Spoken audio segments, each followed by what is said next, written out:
Late up, who is saying late up? So I am on time. We started the session. Very warm welcome on the platform, Deeksha Vedantu students. Hope you guys are doing great and hope everything is visible to you here. Tell me that am I visible and audible? Hello everyone. Good evening students. How is your Sunday going on? Hope it's great and will be more great after this session. So you guys are aware about that. One thing is clear to you that we completed our one-shot history, then one-shot geography. Today is the time we will be completing one-shot for civics. Are you guys ready? Tell me. Just let me know, am I audible and everything is clear and you guys are ready or not? Okay, just give me a second. I'll give you more visibility of this.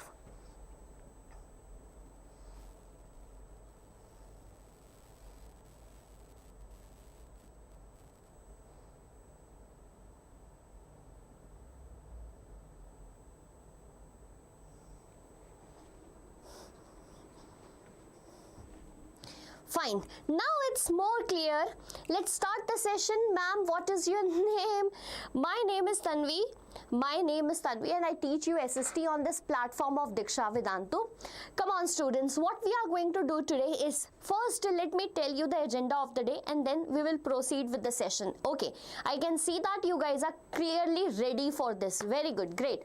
So students, see what is the agenda of the day. Basically I have put here so many MCQs. There might be certain PYQs too, as well as long answers, so that we can prepare a 2-marker, 3-marker and a 5-marker question that is going to come in your exams. Okay, so I can see you guys are ready. You guys are here.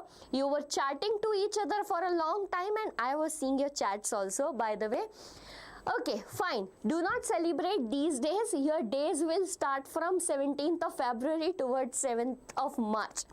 Let's start the session with the very first question. You need to be active as you always are particularly, but still we need more activeness from now because exams are closer and I want everyone to be energetic here.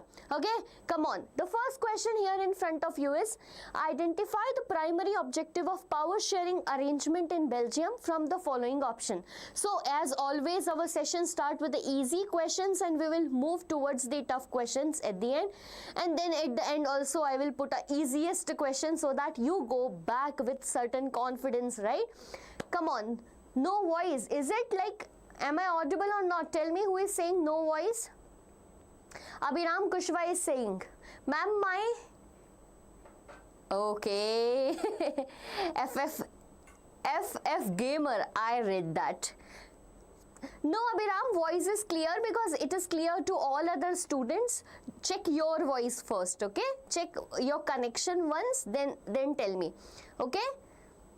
Fine. So the first question in front of your screen is, okay, I'll check the voice from my side also.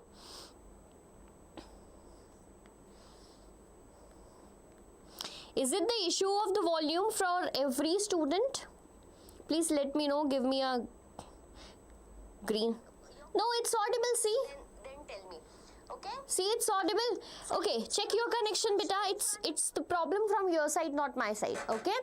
Question here is in front of you. Identify the primary objective of power sharing arrangement in Belgium from the following option. So this question comes from the chapter power sharing. We are aware about that. In power sharing, we have seen two cases. One is of Belgium, one is of Belgium, and the other one is of Sri Lanka. Other one is of Sri Lanka. So here, which one of the following arrangement is correct that you need to say? Fine. Option A, establishing a unitary form of government. Option B, centralized political control of government. C, that's establishing cultural and education matters of Dutch. Or it's D, accommodating linguistic and regional interest. Okay, so I can see Ganesh Mahalakshmi answering as D, Ankita answering as D, Gamer answering as D. I'll call you a gamer. You are answering B. How is it possible B can be? Ma'am, I am getting tension for boards. Why tension, Anchal? Study, your tension will skyrocket like this. Okay, Arambian, Pranam. Fine. So, which is the correct answer to the statement given here? See students, it's very easy. If I talk about Belgium, this was a country that adopted one thing, that is power sharing. How? First they have analyzed that what is the problem. To find a solution, we need to find the problem, like you guys are also doing now. To find the solutions, you are coming to YouTube chats rather than going for Instagram because your parents are not allowing you to use that. So similarly, the problem here was that people were not happy, like Dutch people, French people were not happy. So, why they were not happy? Because of the type of sharing of power over there. What they did? First, they analyzed the problem. What was the problem? Different languages and different regions. Okay, like if I talk about Flemish region in the north, who were in majority? Dutch. Wallonia region, who were in majority? Who were there living more? French people. However, in the capital, the situation was reverse. Who was in majority? French. Minority Dutch. So issues were only and only solved by analyzing and accommodating the linguistic and regional interest. D is the correct answer to this question. Everyone, I know you guys are clear with this question because this was super easy. Moving to the second one, participate everyone here. Ma'am, you can call me Sarthak. Okay, Sarthak, I'll remember your name now. Which one of the following languages was declared as the official language of Sri Lanka by an act passed in 1956? Faster, quickly, we have to do so many questions today. Option A, that's Tamil. B, Sinhala. C, Hindi or English. What do you think? Okay, hi, Ishu is also here. Fine, I can see so many students. Sona is also here. Sona, I just like the way you put your points here, and I really enjoy reading that points, that how efforts you are putting to show me that you are studying. That's very good. And I is also here with the answer B. Fine. Okay, so you guys are saying that B is the correct answer. Who is saying Tamil? It's Prakash Yadav. Prakash, how can you say? Sorry, Krish is saying Tamil. Krish, it is not Tamil and it cannot be Tamil. Pay attention. If I talk about Sri Lanka, okay, let's talk about what? Sri Lanka. The issue in the Sri Lankan population was their ethnic composition. What was the problem? The ethnic composition. In this ethnic composition, the people who speaks the language, pay attention, the people who speaks the language Sinhala were in majority. How much percent was there? It was 74% population. Then we know there were Tamil people, okay, Tamilians were there who speaks 18%, like 18% of the population were there. Rest of the people were Christians. So what happened? Basically, this Sri Lankan country adopted a policy that is majoritarian measure. What was it? Majoritarian measure, which means that majority should rule by whichever way possible. And in that, the first step taken by them was that they passed an act in the year 1956 saying that Sinhala is the official language of their country, disregarding the language Tamil. Pay attention, who said Tamil? It is disregarding the language Tamil. Okay, Abhiram, what you are saying, for what help do you need for? Fine. Okay, moving to the next question, and the next question is, what percent of the population of Belgium lives in the Flemish region? Tell me guys, this is important. Okay, factual question, you should remember this. What percent of the population of Belgium lives in the Flemish region? Option A, that's 40%, B, 80%, C, 59%, and D, that's 70%. Then we will make the map and completely revise the ethnic composition of Belgium. Who is going to tell? If anybody wants to know how to spam, the he or she can ask. If anybody wants to know, Anchal Chaudhary, you are enough here to spam. Do not ask others even to spam. Okay, Sarthak is answering A. Guys, think about it. Is it A or not? Okay, let me check. Now, other people are also started saying A, but are you guys sure? Gautam here is telling me C. Hi Naresh, how are you? Hello. Fine. Solo edits, you are also wrong. A is not the correct answer. Students, you guys are getting confused right before the exams. What happens to you? See, I'll show you how Belgium look like and what is the ethnic composition of Belgium. So the map of, I am drawing here a rough map, do not consider it as a like pro map. I'm not a cartologist here.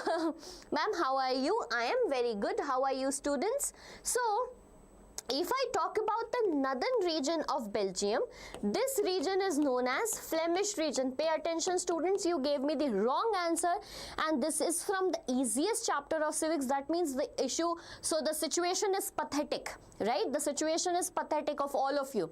So the northern region is known as Flemish region and the southern region is known as Wallonia. Fine. Now, how you need to present the answer? We are doing the ethnic composition of Belgium. What we are doing, beta? We are doing ethnic composition of Belgium. In the northern region, that is known as Flemish region, right? In the northern region, that is known as Flemish region, okay? The 59% of the total population, the 59% of the total population of what? Total population of Belgium. The 59% of the total population of Belgium lives in Flemish region. Which region?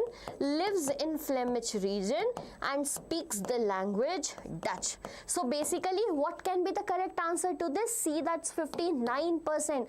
Making mistakes at this peak period, students, it will like affect you. The next one is 40% of the total population lives in which region? This lives in Wallonia region and speaks the language that is French. Speaks the language that is French. Okay. Now the 1% people here, sorry, I just made a mistake here in the starting. That was not Christians. No, I didn't make a mistake, sorry. Now, 1% of the people here speaks the language German, okay? Speaks the language German. 59, 40 and 1, total 100, fine. But when we talk about the capital city, okay, when we talk about the capital city, what is the capital city here? Tell me, students. So, the capital city is Brussels. Here, 80% of the people speaks the language French. However, the rest 20% speaks the language Dutch.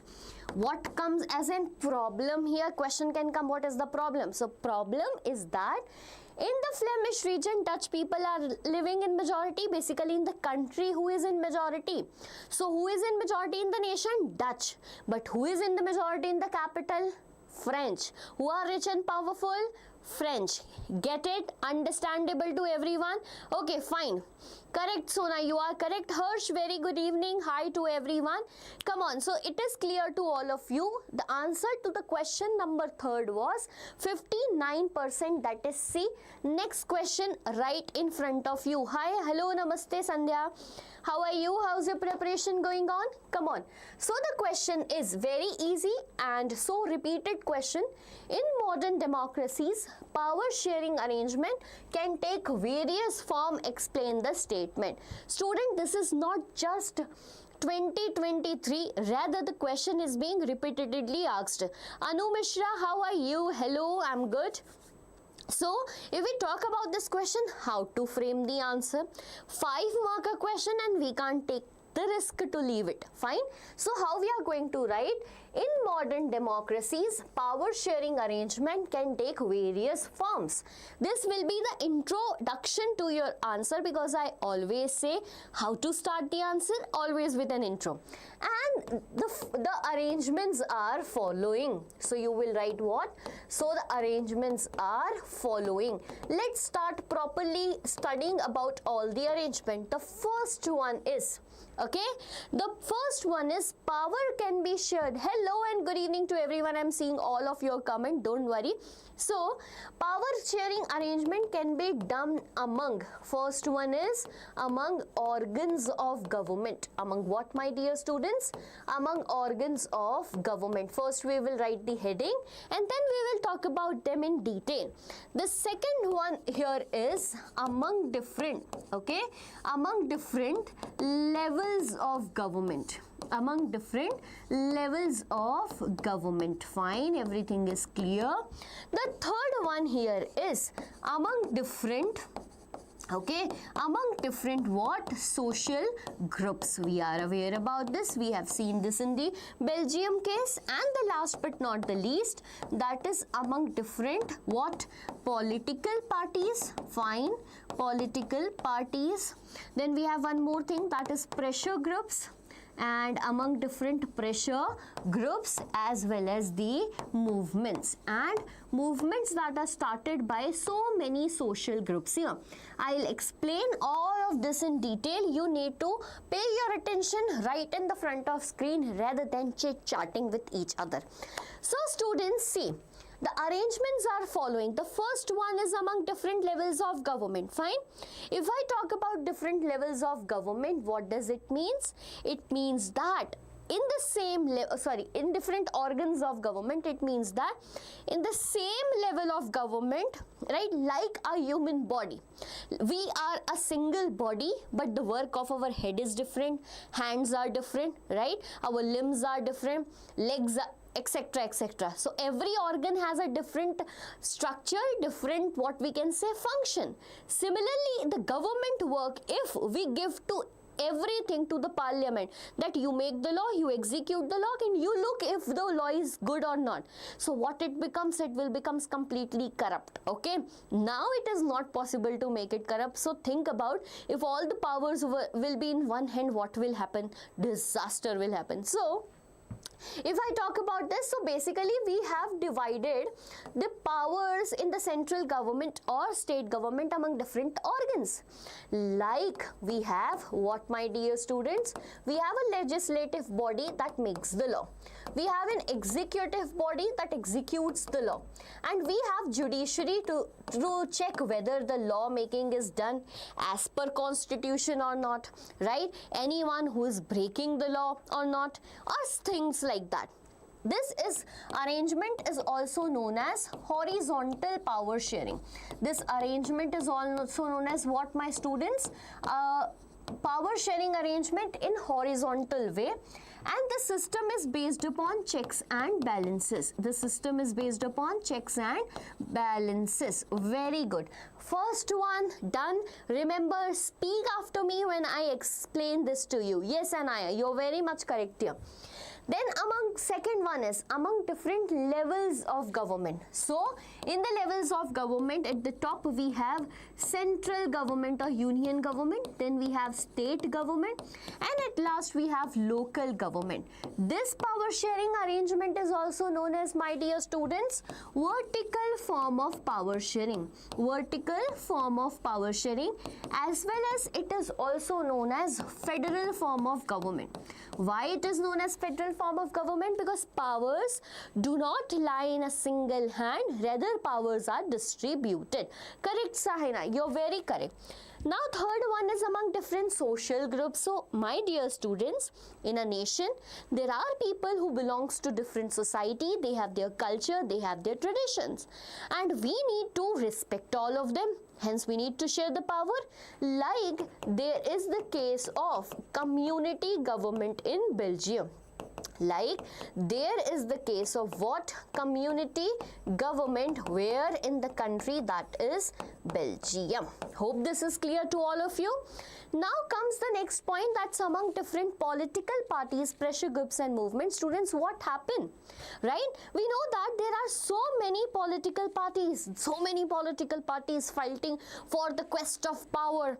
So all these are fighting, someone wants the power. But what happens if no one is getting the majority? Okay, in that case, two or more than two political parties come together, form the government, and here comes the example that power is shared between coalition government. Okay, coalition government. It is also in India popularly known as Gathbandhan Sarkar, the coalition government. Get it? Namaste Jyoti, how are you? So, other than that, pressure groups that are pressurizing the government, do this work, that work, people want this, they are shaping the public opinion and so more thing.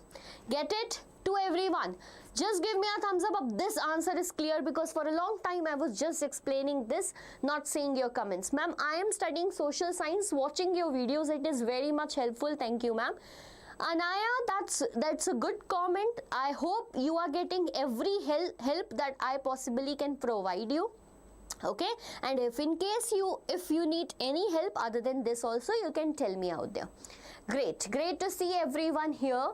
Ashlesha, hi Ashlesha, how are you? Sarthak ma'am, what do you want to say about us India trade deal? Is it flop or not? Okay, Sarthak, talking about trade deal, the discussion is quite longer one, and it's not flop at all. I won't say that it is flop, but yeah, it has certain loopholes. Hi G Baba, how can I take your name if I don't know? I just know G Baba as it is written here. Okay, getting your so much thumbs up means that everything is crystal clear, what I always say. So it is crystal clear. Anaya is asking, ma'am, I want manufacturing industry. Yeah, somehow that left, I don't know why I left that one, and even I missed sending you that link you asked last time. Did you got that lecture or not? Tell me. Hello Aparna, hello Srinath, how are you? Okay, moving to the next MCQ, everyone be ready because I want quick answers today, and that is, what distinguishes the Belgian model of power sharing from the Sri Lankan approach? So we will just thoroughly study power sharing and then move to the next chapter. What distinguishes the Belgian model of power sharing from the Sri Lankan approach? Options are A, emphasis on the cultural assimilation, B, promotion of majoritarian dominance, C, recognition of linguistic and regional difference, or D, implementation of strict central control. So what distinguishes the Belgian model? Very easy question. Hello ma'am, I am Vaishnavi. Hi Vaishnavi, how are you? Remember me, Jyoti? Yes, ma'am. Okay, great to see everyone participating. Ma'am, you can make tariff to 25% again if we trade oil with Russia. Ma'am, use can make. USA can make. That dynamics are quite different. Abhi, like if I talk about the current situation, the dynamics are going to be more different, right? The world is seeing certain other things right now. I didn't get the link. Okay, Anna, yeah, I forget to send it, Anna. I'll be just sending it to you right away in any of your comment which I find, right? Which chapter you asked for? Can you please repeat that to me, Anaya? Okay, so I'm getting your answers. Someone is answering C, someone is answering B. Hello Sanjay Yadav, how are you? Hello, hi Samar. Fine. So what is the difference between Sri Lankan and Belgian model? Why Belgian model was good, my dear students? So Belgian model was good because of the recognition of linguistic as well as regional differences. Now this question and first question, do you remember? However, the answer is same. But you see the pattern of asking the question, how they can make you confused. This is what I call jalebi questions. You guys remember it, right? Hello to everyone. Trump is mad right now. Sarthak, leave it. We should not focus on Trump right now. The focus should be on your exams. I am back. Solo Edits is back. So Solo Edits, don't spam. I hope that you will be studying today. Hello Shrikant, how are you? Can we become friends? To whom you want to become friend? Okay, next question. The Belgian model of power sharing is described as complicated. Do you think that? What does this suggest about achieving peaceful coexistence in diverse society? What does it suggest? Okay, tell me the correct answer. A, it is an easy process that can be quickly implemented. Then why it is complicated?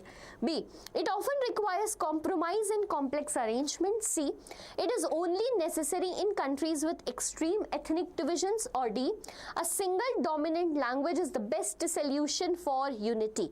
What do you think is the correct answer? We are here talking about the Belgian model, which is sometimes considered as complex. Ma'am, but I am in 9th, so Sarthak, you are preparing from now only. Glad you will be connected to us in the next year also. Are you prepared for your 9th exam or not? Tell me this.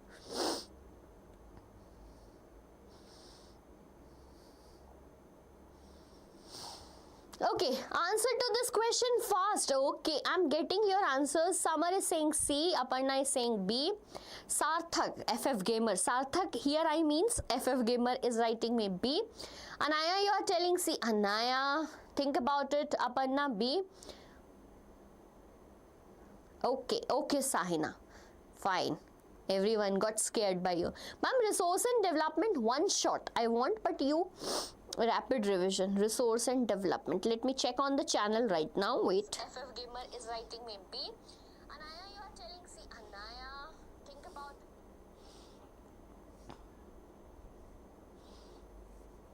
resource and development, right?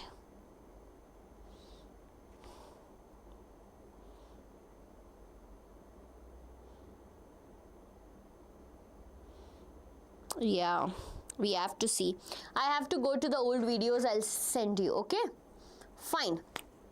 So, the Belgian model of power sharing is described as complicated. Yes, it is complicated, my dear students, because we know that there are too many types of government and so difficult representation that 50% will be there, 50% will be there.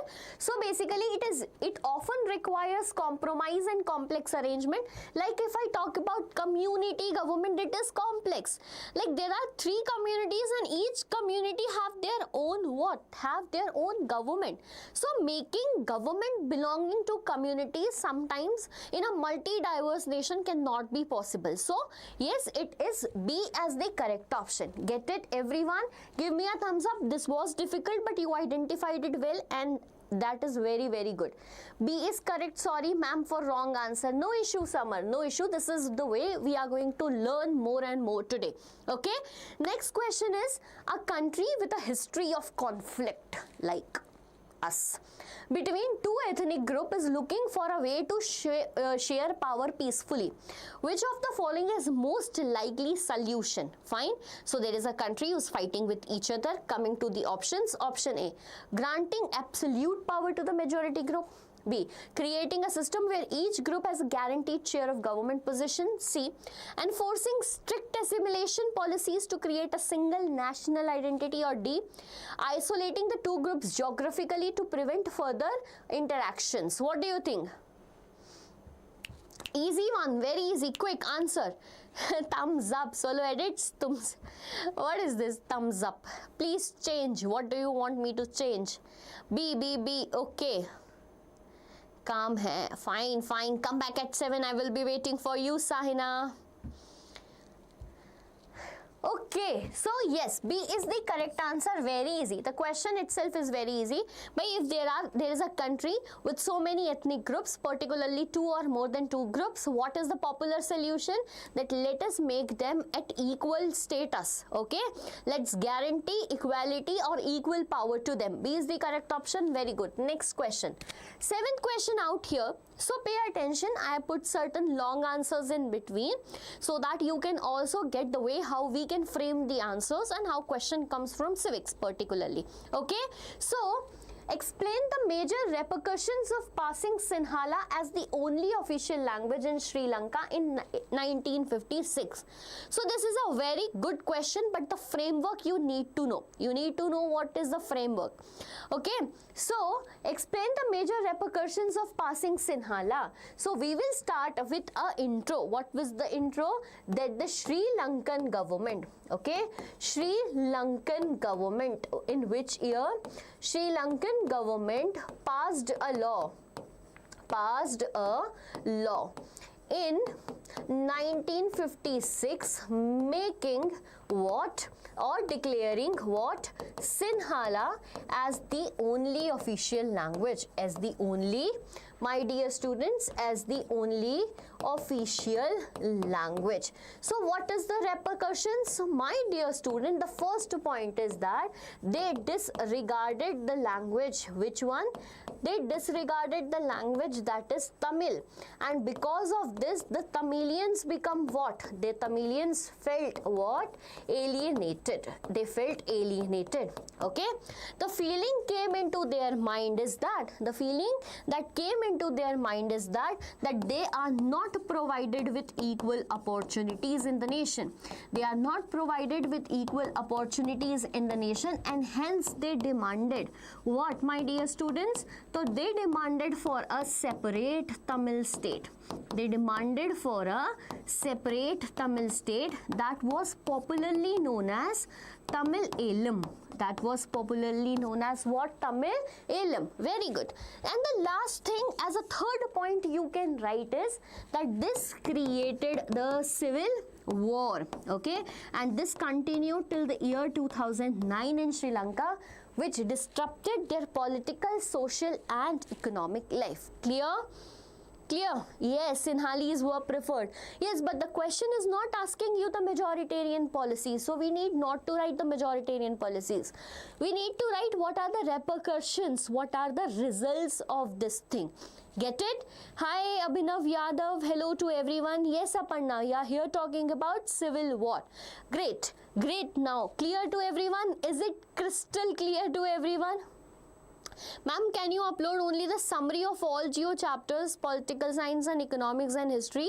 Only the summary of each chapter in a video without question. Okay. So Anaya, you mean one video with the summary of all the complete chapters. This we are going to do super fast. Thank you for just suggesting this. We will do that for you. Fine? Okay. Very good. Next one here is in front of you students. So the question says, which of the following is not a reason for power sharing? Which of the following is not a reason for power sharing? Option A, to allow participation from diverse social group to ensure effective decision making process. C, to promote majoritarian tendencies. Or D, to prevent any single group from holding absolute power. The best PFP ever. What's PFP?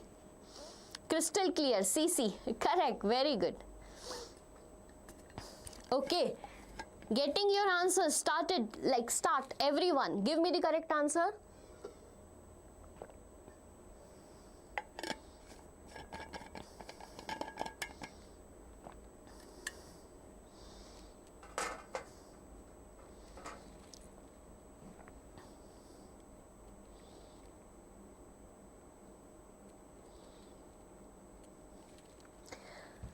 Okay, fine. Very good. Divyanshu is also here. PFP is profile pic. Okay. Whose profile pic do you like? Ma'am, when you will start next chapter? Ashutosh, when I have put so many questions from each chapter, don't worry, we will be doing all the chapter. It is not just power sharing today, it's everything from the civics, so don't worry about that. Yes, C is the correct one, because if we are doing power sharing, that means we are not promoting the majoritarian tendencies. If we are not doing power sharing, then it is a chance of that, right? Come on. Tala laga do tala. Okay, fine. Okay, we locked the answer. Question number 8. Power sharing can be complex because. Okay, yeah, C is the right answer, ma'am. Fine, get it. Students, we move to the next question super fast, super quick. As you guys are answering, we will answer this too. Power sharing can be complex because. Why can it be complex? Okay, A, it requires strong leadership from a single individual. B, it involves balancing the needs of different groups. C, it necessitates frequent changes to the constitution. D, it leads to slower economic development due to bureaucracy. So power sharing can be complex because. What do you think? Easy question? It sounds like easy, but you have to think about the question. Fine? Sahil is answering B. Sahil, think about it. Sandhya is on. Sandhya, are you answering B? Are you sure? Good evening. Adu is here. Good evening, Adu. How are you? How's your preparation going on? So how was your Sunday, all of you guys? Did you prepared well for your exams or not? Abhinav Yadav B. My dear students, why are you guys telling about D, B? Okay, are you correct? Let's think about it. See, I'll tell you. Sounds like you guys are correct. I'm just confusing you, and see, here I confused the hand. Divyanshu gave me the answer C. Fine. So power sharing can be a complex process because it requires strong leadership. No, because not only power sharing, even dictatorship requires strong leadership. So this cannot be correct. It involves balancing the needs of different groups. This sounds to be correct, but we will read the next one. It necessitates frequent changes to the constitution. Not at all. Frequent changes in the constitution will not be a healthy process in a power sharing concept. D, it leads to slower economic development due to bureaucracy. No, B is the correct answer. This might be correct if we are studying the chapter outcomes of democracy, but right now we are not. So students, B is the correct answer to this question, and you guys are 100% correct. 100% correct because my civics is good. Good, Sahil. That's great. That's glad to know this. Second option mein, okay, you were having confusion. I was creating the confusion for this here. Next question. Okay, question number 9th only MCQ. I have given numbers to only MCQ question. The rest we are practicing is not numbered here. No need to say sorry, it's okay. Question number 9. A country recovering from a civil war. Okay, pay attention. A country that is recovering from a civil war is aiming to rebuild trust between different ethnic groups. What is the most beneficial thing? Okay, now option A, focus on punishing those responsible for the approach of the war. B, creating opportunities for dialogue and reconciliation between the groups. C, force assimilation of minority groups into the dominant culture. Or it's D, suppress any reminders of the past conflict. Easy question, very easy. If you read all the points, everything will be clear, crystal clear, as I say. Adu just telling me the answer. First one to tell the answer. Fastest finger first. So who is the winner for fastest finger first up till now? Force assimilation. Sahil, think about it. Correct it. Hi ma'am, I am Ayushi. Hi Ayushi. How are you?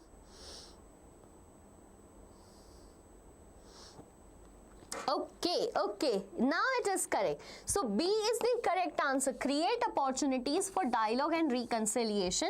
We know that power sharing, okay, we know that power sharing is the very essence of democracy.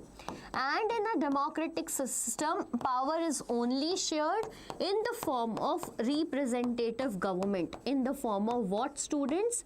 In the form of representative government, where there is dialogues, okay, negotiations, debate on the topic, so that none of the decision is taken only by the creamy members of the group. Fine, rather it is a representation. Get it? Ma'am, how is my new PFP? Now I know the full form of PFP. I won't be confused. I can't see that. It's not very much clear to me. Fine. So this one is clear. Very good. Now next question is, describe the elements of Belgian model for accommodating diversity. Students, ready to answer this? Because we are going to frame a long answer, that too very nicely today. Okay? Fine. So this is a 5-marker question. 5-marker question. You will be repeatedly saying after me. You will be taking a pen, a paper alongside you when we frame long answers, and you will also be writing the important key points that I am going to write this in exam. Follow this practice. You will thank me later that ma'am, this worked. When we write, it works. Okay? Fine. So the elements of Belgian model for accommodating diversity. We will start with an introduction. What is the intro? So intro is that basically the Belgian model, okay, the Belgian model of power sharing depends on accommodating what, my dear students? Accommodating diversity. Okay, diversity, analyzing the linguistic and regional diversity. Okay, fine. analyzing the linguistic and regional diversity. What will be the first point? Now we are going to write the points in detail. So the first point is that Belgium government, fine, the Belgium government amended the constitution how many times? Amended the constitution between 1970 to 1993. How many times, students? 4 times. Okay, what are the steps taken by them? Let's talk about it. So first step they have taken that in the central government, okay, in the central government there will be equal number of ministers, okay, equal number of ministers from both the communities like French and Dutch. I am missing here the helping verbs just to make it quick and fast for you. I hope you understand that thing, my dear students, okay? So yes, central government, equal number of ministers, French and Dutch. The third point is that, okay, that the power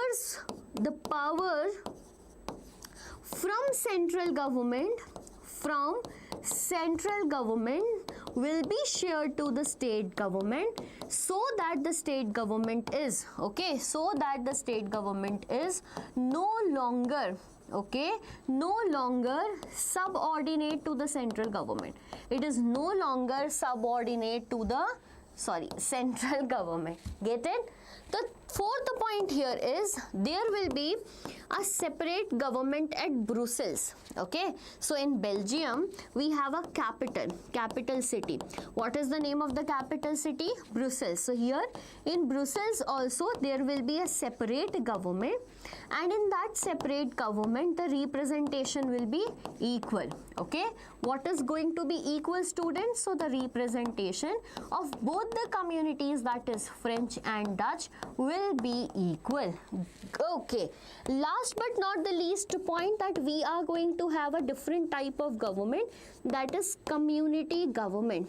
Each for different communities, like Dutch community government, we have a community government for French, and the last but not the least, that is Germans. Okay, the elections to these community government will in a manner that the Dutch people elect the member of Dutch government, French people elect the member of French government, that too, okay, pay attention, that too in a way that they make the laws related to their language, okay, their culture, and as well as their education. Tell me, is it clear to all of you? Clear? I am also here. Hi Shubham, how are you? What are you doing? Ayushi, yes, everyone knows you, don't worry about that. Sandhya, equal power of state and central government, fine, correct. Okay, glad to see everyone. Just I'm giving you 1 minute, see the answer in front of you, analyze the point, what you are going to do, right? And see that this is the perfect way to write the answer in exams. Arvind Chaube, hi, hello, how are you? Saying hi to Ayushi, by the way, but I'll always come in the communication between. Fine. Next question. Thumbs up? Yeah, Sandhya gave me. Very good. Next question is, the story of Belgium and Sri Lanka highlights the importance of.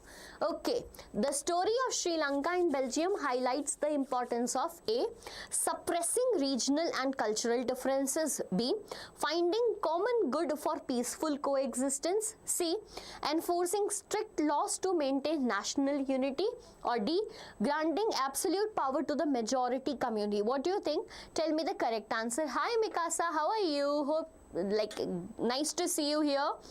Ma'am, first day mathematics exams. Yes, Sahil, are you prepared for that? Ma'am, how to study? Sarthak, open the book, sit on the table, start studying. This is the way how to start study. What is this question right here?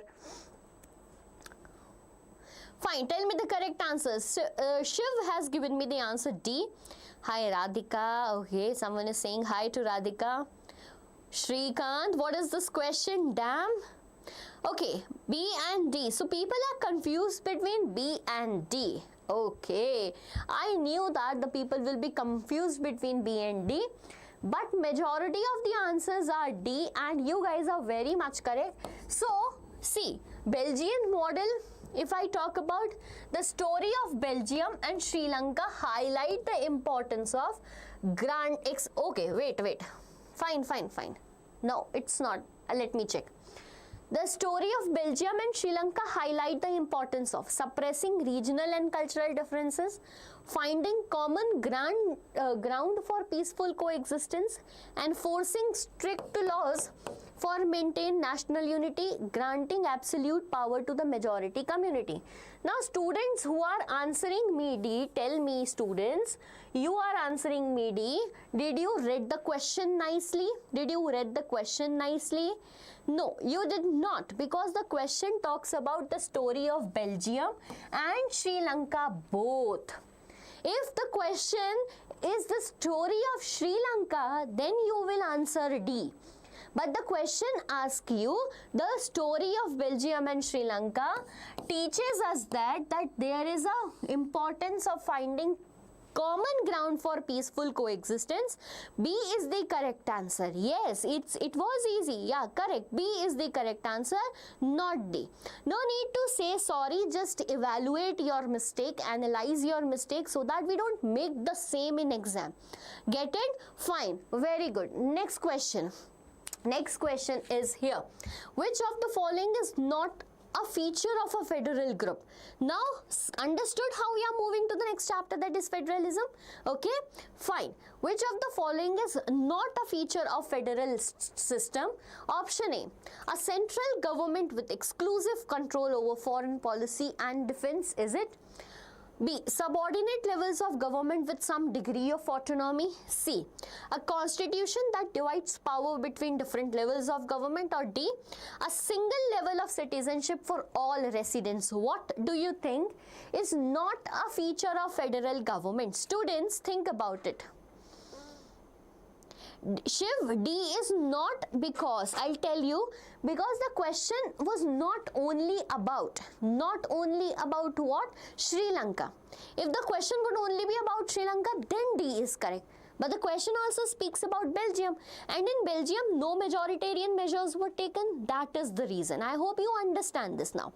Okay, very good, very good. Everyone here is answering D. Mikasa, check your answer. You are not correct. Okay, anyone out here in the live chat who can tell me why D is the correct option?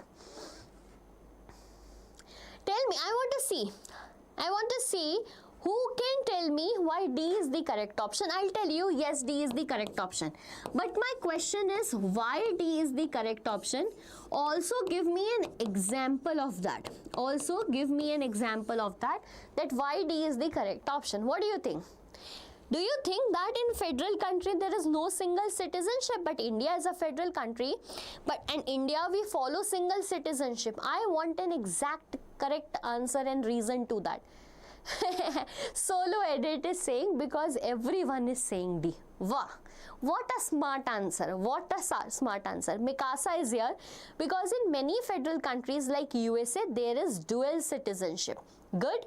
Sona is telling different types of government rule over same citizens but have their own jurisdiction. Fine, but that point is not accurate answer to this. I'll tell, definitely I'll tell, because in federalism there are two or more than two levels of government. Devanshu, but that's not the exact answer. I'll tell you. See, there are two types of government. One is unitary form of government and the other is federal form of government. If I talk about the ideal federal form of government, in the ideal form of federal form of government, there is a central government, there is a state government who have equal powers. They have equal power. A person will be the citizen of United States of America, right? And even the states of there also they will be the citizenship provided, because the state government also have the same power. But in country like India, so there are countries who do not follow single citizenship, because single citizenship is a feature of unitary form of government. Now the question is,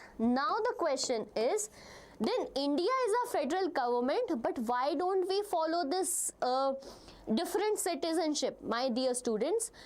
No word like federal is present in Indian constitution. Okay, pay attention. No word like federal is present in Indian constitution. We say that in article 1 of Indian constitution, India, that is Bharat, shall be union of states. What I am telling, pay attention to that. The first article of Indian constitution says that India, that is Bharat, shall be union of the states. So which is very evident and clear, union word is written, not federal word is written, because when we talk about federalism, it comes with one more right, that is right to secede away. Okay, it comes with the right to secede away. The right to secede away means any state can become separate territory if they want. And if we write federal structure, Gujarat will be different, Maharashtra will be separated, Assam will be separated, and there will be so much blunder in the world. Okay, get my point? So this is the correct explanation to what I was telling you. I hope this is crystal clear to everyone. Next question here in front of you. Get it? Let's move to the next question.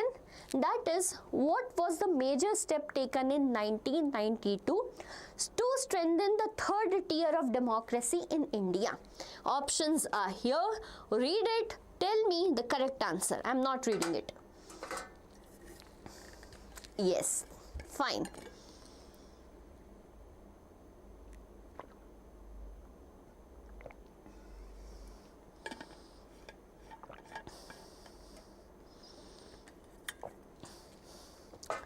Correct answer to the statement. What step was taken?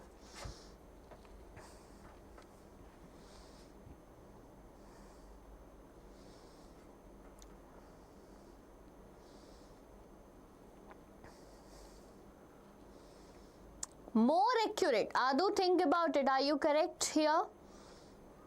Ankita, Mikasa is correct. Divyanshu here is correct. Okay. Anju. Because we are studying na, to whatever you are referring to, whoever you are referring that he or she is not present in the chat, because we are studying now, and at the time we study, the people don't come. Okay. Yes, C is the correct answer. So basically 1992 is the year when Indian Constitution was amended. Okay, what happened? Indian Constitution was amended. Pay attention to this. Okay, that amendment here means change. Okay, that amendment is 73rd and 74th Constitution Amendment Act. The first important point is to have regular elections. Okay, regular elections to the bodies formed under this Amendment Act, that is panchayats plus municipalities, after every 5 years. After every 5 years. So the correct answer to this question is C. Yes, and this process is known as decentralization. What it is known as? Decentralization. Okay guys, do you know the definition of decentralization?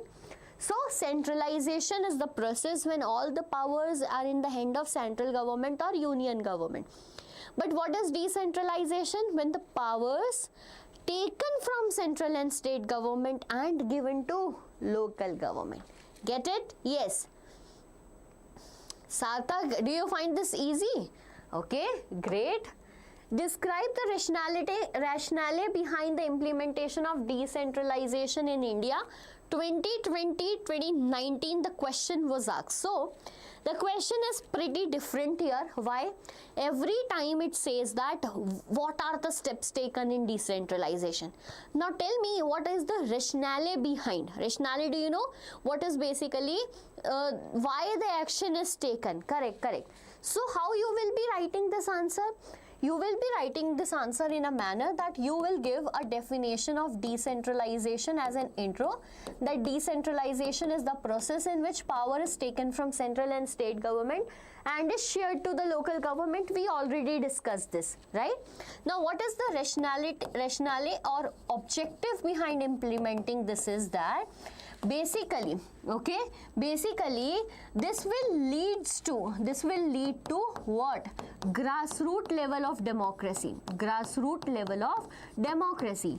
That means basically, that means it will increase the participation of people, increase the participation of local people in democracy. Okay, local people in democratic setup. Okay, because of this, 2 mark a question if it is, because of this local issues will be fine, local issues will be solved at local levels or local areas. Get it? Easy peasy, very easy question out there. We will do that. Ma'am, I am Sona with another ID. Okay, Sona, glad to see you here again with another ID. Come on, let's move to the next question now. Rationale behind this, will you able to write it?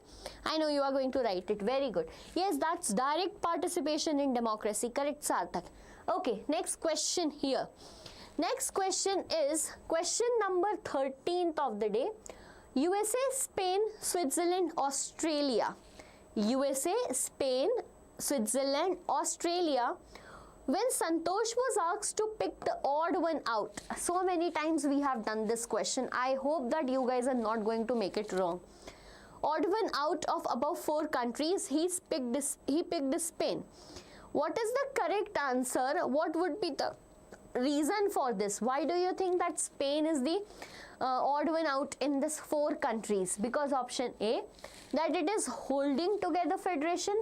B, only country that has federal government. C, only country that do not account for regional diversity. Or D, that's all the states in Spain have equal powers and can rule above the central government. What do you think?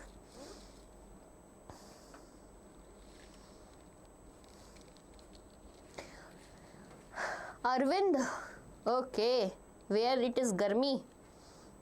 Because Spain is holding together. Correct. Fine.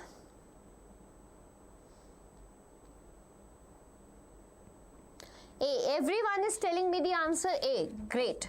See, USA. We have one more thing to remember, that USA, Switzerland and Australia. These 3 countries have similar form of what? Similar form of power sharing arrangement, that is coming together of federation. Okay, that is coming together of federation. However, Spain follows holding together of federation and not coming together, because this example is even given in book 2, right? Rest all the options that this is wrong. Okay, crystal clear, I guess. I need not to explain it in detail because you guys answered me correctly here.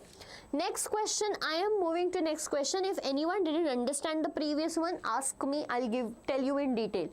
Fine. There are 2 main routes. There are 2 main routes through which federation can be formed. Which of the following statement accurately reflected the difference between the 2 routes? We know. Okay, we know that. But there are 2 routes of federation. Fine. Come on, tell me what is the correct statement that can tell us the difference between the 2. Okay. Option A. Coming together federation involves state with more cultural similarity merging, while holding together federation involves states with more cultural differences merging. Option B. Coming together federation are formed by independent state giving up more sovereignty, while holding together federation involve a central authority delegating power. Option C. Coming together federation are more successful in developed countries, while holding together are successful in developing countries. Okay. D. Coming together federation are always unitary states in disguise, while holding together federations are true federations. What do you think? Who will read this long question? You will read this like I did it right now. It's your exams, it's your class 10th, not mine. Who will read this long question? Okay, Divyanshu, okay, B answer according to you. Mikasa, it's B. Fine, I forget. Seema Yadav, who was it? Sarthak, I guess, right? Just copy others.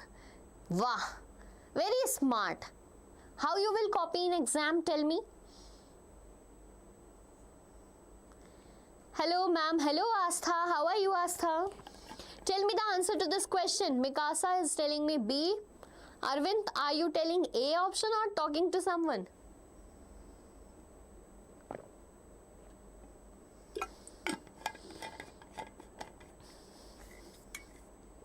Yes, we will talk about this in detail, okay?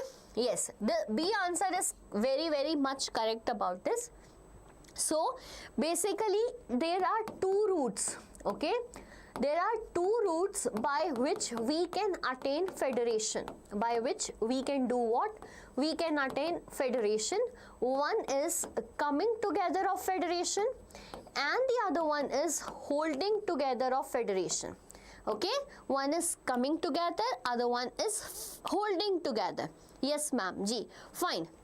So, if I talk about the difference between coming together and holding together is that coming together, when different states, when different independent states came together to form a larger unit, bigger unit, union, that is known as coming together of federation. Example is USA, United States of America, Australia as well as Switzerland. But when we talk about holding together, when a central authority holded different independent states, this type of federation is known as by providing what? Certain regional autonomy to them, right? This basically have sovereignty and this provides what? Regional autonomy, some preferences to some of the states. Okay, you come together, we will give you this. Like India, if we talk about Sardar Vallabhbhai Patel, how nicely he has given what? He has given autonomy to certain region that they can be holding all the princely states that existed in India at that time. So, B is the correct option. You can write the examples of Spain and India here. Very good, Divyanshu. Fine. Clear to everyone. Okay. Crystal clear to everyone. Next question. Next question is here. The Indian Constitution protects the marginalized in the country in several different ways. Okay. Question, read it again. I want everyone that you should study the question nicely. The Indian Constitution protects the marginalized in the country in different ways. How is this practiced through federalism? Okay. How is this practiced through federalism? Okay. Fine.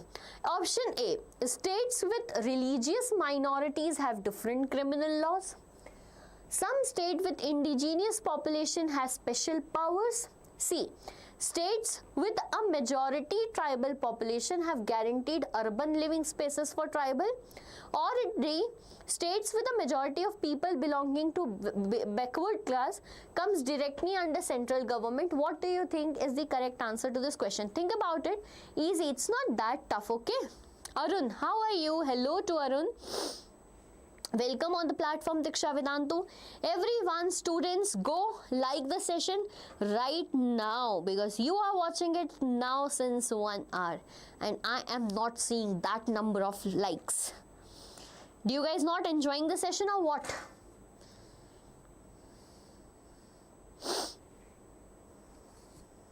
Geeta Mandal is saying, hello ma'am, it's B. Okay, let's check Geeta, is it B or not? We are going to check it right away, don't worry. Oh, so many likes now. Likes increased as I say. Fine.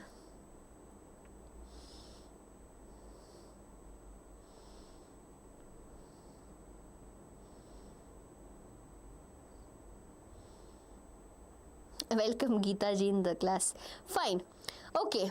So students will go to this question and read it nicely to understand what the question says. So the Indian Constitution protected the marginalized in country in several different ways. So we know that there is one thing that is adapted by our Indian Constitution, that is marginalization. right? Accommodating the marginalized people. You studied this concept in class 8th, that like we have a margin in our copy to exclude some points like rough work, number of question, etc. In Indian society, there are people who are marginalized, right?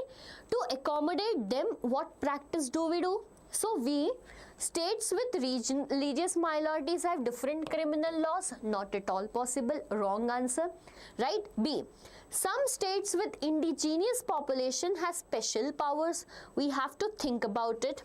Okay. C, states with a majority tribal population have guaranteed urban living spaces for tribal. No, they don't even want it. And if we talk about D, states with majority of people belonging to backward class come directly under central government. So students, now if I talk about this statement, it do not comes directly under the central government.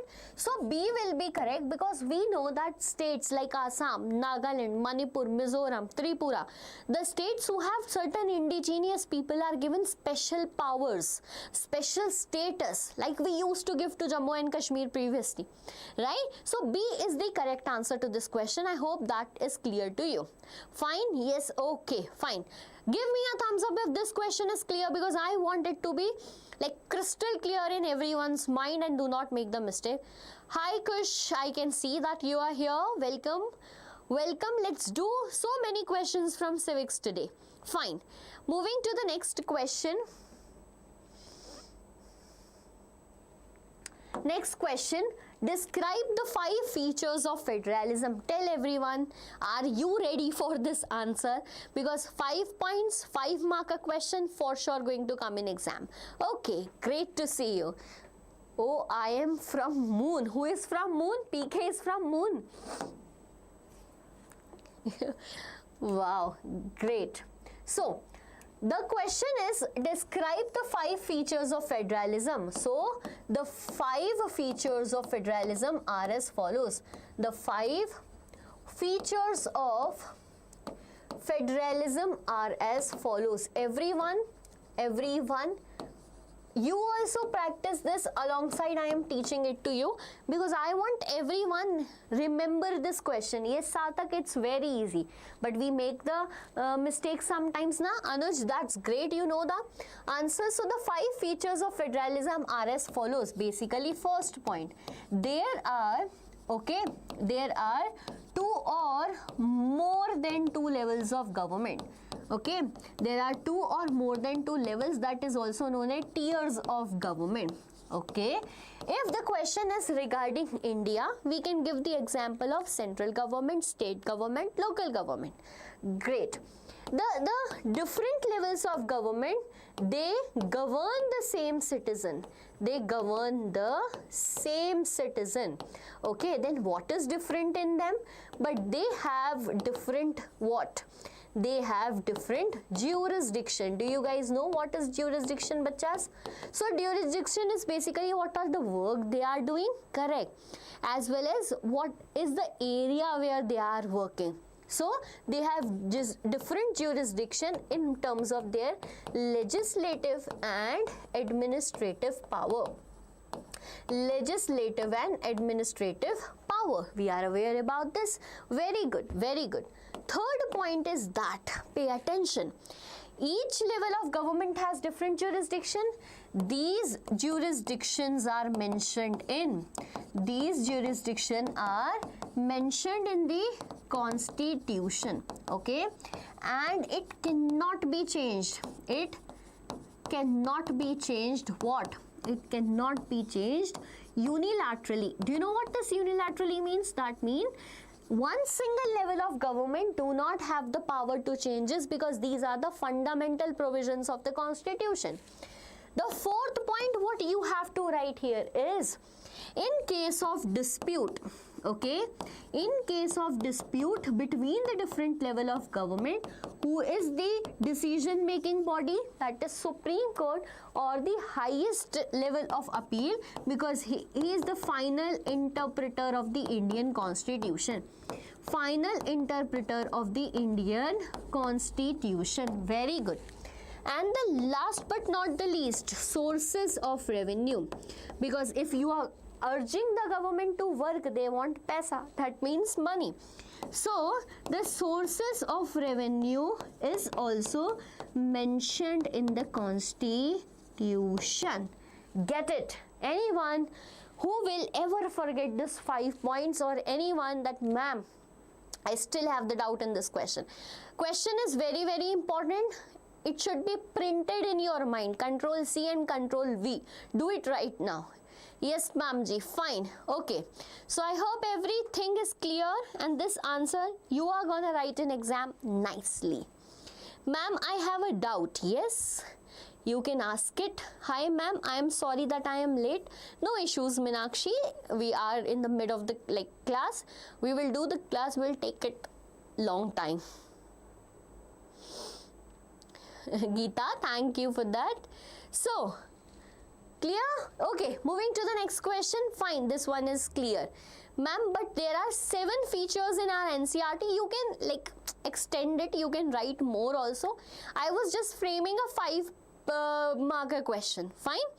Okay, next question. Question number 16th for MCQs. Which of the following situation about federalism in India could be true? Okay, which of the following can be true? Options are A, agriculture is moved from state to union list by the parliament. State to union, is it true? Option B, all states and union territories are granted equal jurisdiction over all matters. C, small states with higher population of minorities were merged to form larger states. Or D, a dispute between center and state government is settled by the Supreme Court. What do you think? Yes, Muhammad, Fadi Muhammad, I have doubt. Yes, tell me, what doubt do you have? The spelling of the doubt is wrong, however. Ma'am, what if we exceed the word limit? Sarthak, you will waste your time. Don't exceed the word limit. Do not write anything that is more than asked. Don't waste your time. Fine? Jyoti mode activated. Okay, tell me the correct answer.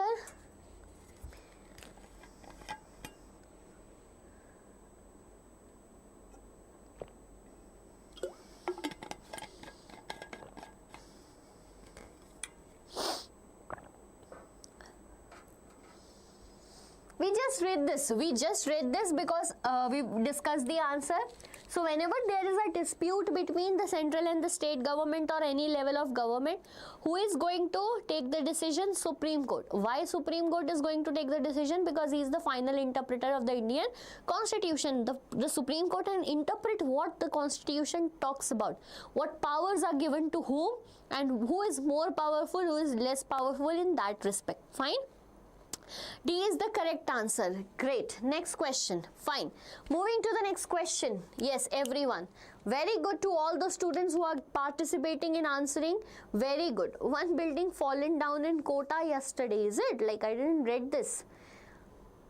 Thank you, Preeti.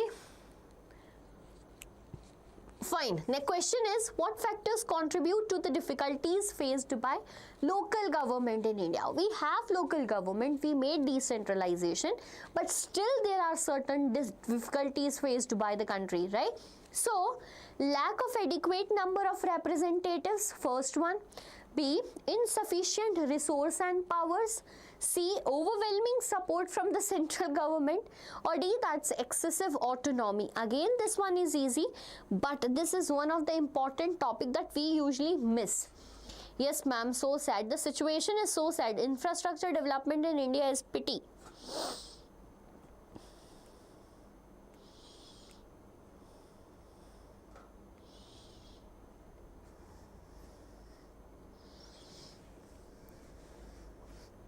From my side, Anju is like, for my side it's B.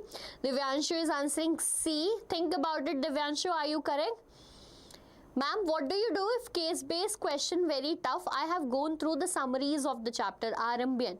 Okay, if case-based questions, see, RMBN, the case-based questions are the like free 12 mark, which I always say that. But yes, there are times when the case-based questions are so tough.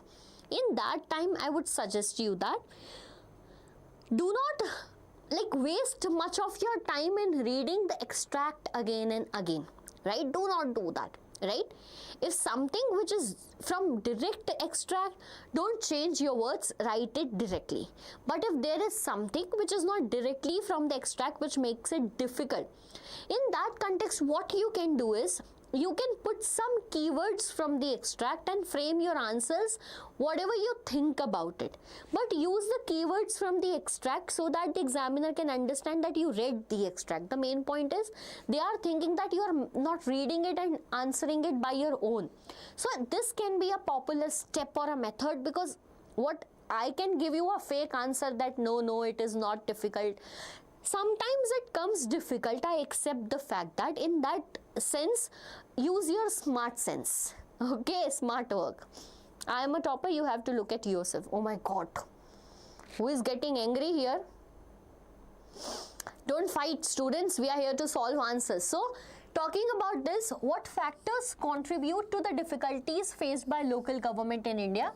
See, in year 1992, we made local bodies a constitutional body, but the condition right now also is pathetic, very bad, because one of the main reason is insufficient resource and power. Do you know?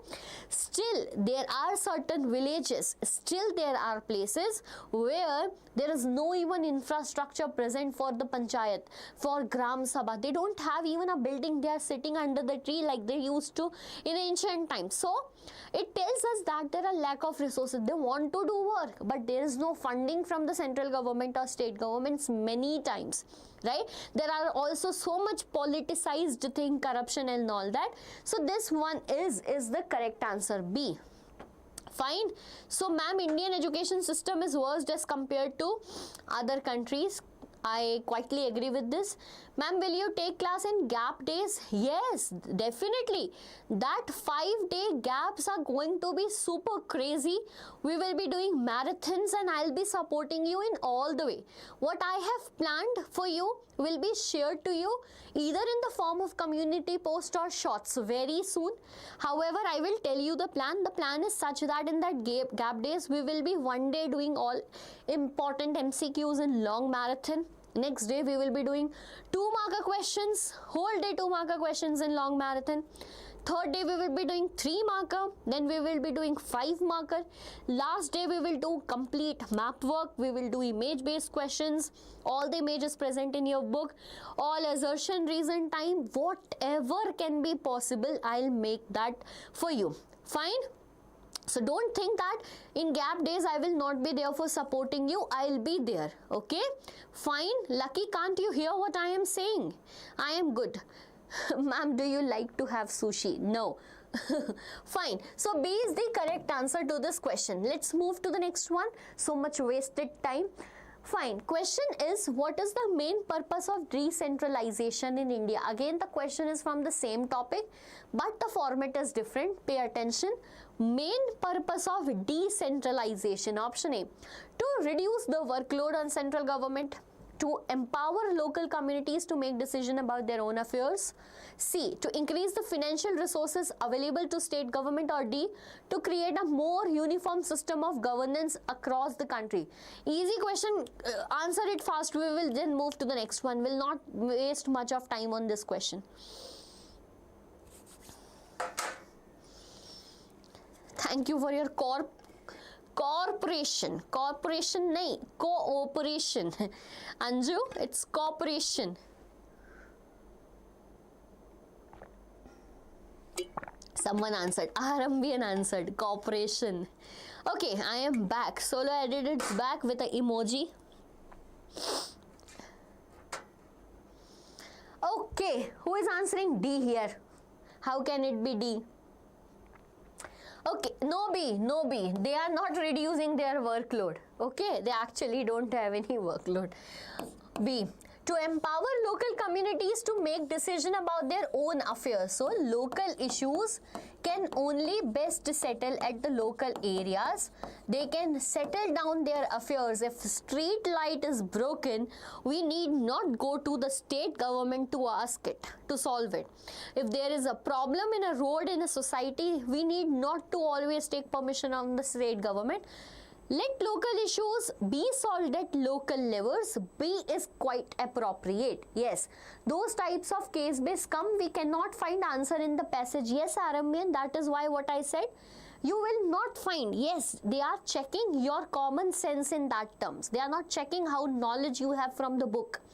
They are checking what your personality is. So answer it in your own words. Use keywords from the extract. This is my suggestion for you.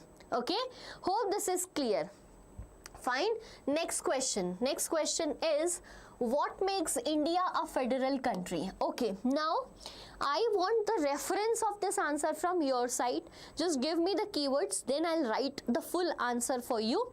Tell me, whenever the question will come, what makes India a federal country, what will you write? Tell me. Okay, glad you got your admit card. So arrange something in the center. Arranging something or not? Don't do that, by the way. Yes, you have to. What do you mean by now I have to study? Okay, tell me, fine. Tell me the exact thing that you are going to write this thing in this answer. What makes India a federal country? No, Meenakshi. Has power sharing? No. Ma'am, one video you give deleted topic, is it true? Yes, I will not make fake topics. Division of power, that is written in the constitution in the form of what? I want the exact word. Anyone who is going to tell me the exact word. India had emerged as an independent nation after the partition. No, no, Seema, like what is the name? I don't know, Meenakshi. Power is shared between different level of government. How? How? So the Indian constitution, none of you tell me the exact word what I want. So the Indian constitution provides a threefold distribution of power. Okay, threefold distribution of power in the form of list. No one told me that, ma'am. Power sharing in the form of list, my dear students. What makes India a federal country? How is federalism practiced are both separate answers. When the question will be, what makes India a federal country? You will write about that. There is threefold distribution of powers in the form of list. First will be union list. The first one will be what? Union list. Second is going to be state list. What it is? State list. The third one is concurrent list. The third one here is the concurrent list. And the fourth one here is residuary subjects. Residuary subjects. Now let me tell you an example. You live in a family. There are certain works that every day your grandparents do. They do puja. So what is the subject of their work? Doing worship. There are certain works that your mother used to do. Maybe she is going to office, she is making food.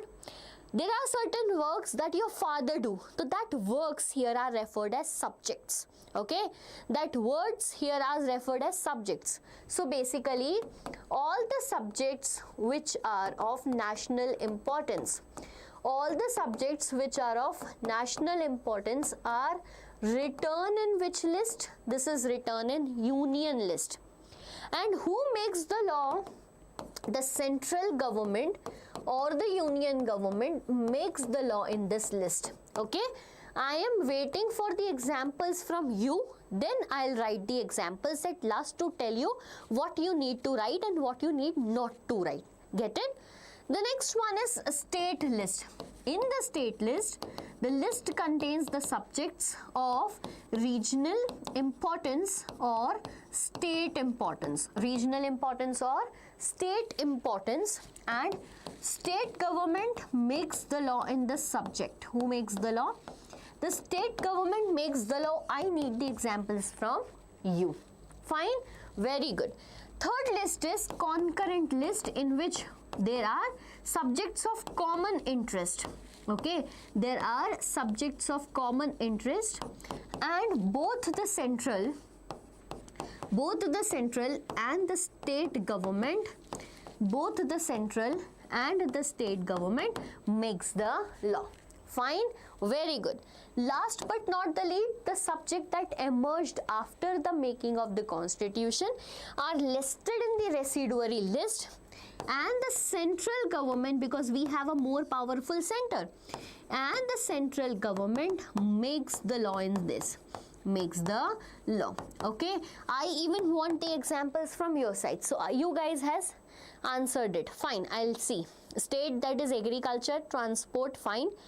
Okay, concurrent list, marriage, divorce, fine. Education, that's very important. Residuary like IT, fine. Mahi is here, great to see you. Hello ma'am, Namer, JR. Okay Namer, how are you? Fine. So if we talk about the subjects of national importance like defense, right, then defense, after that we have currency, fine.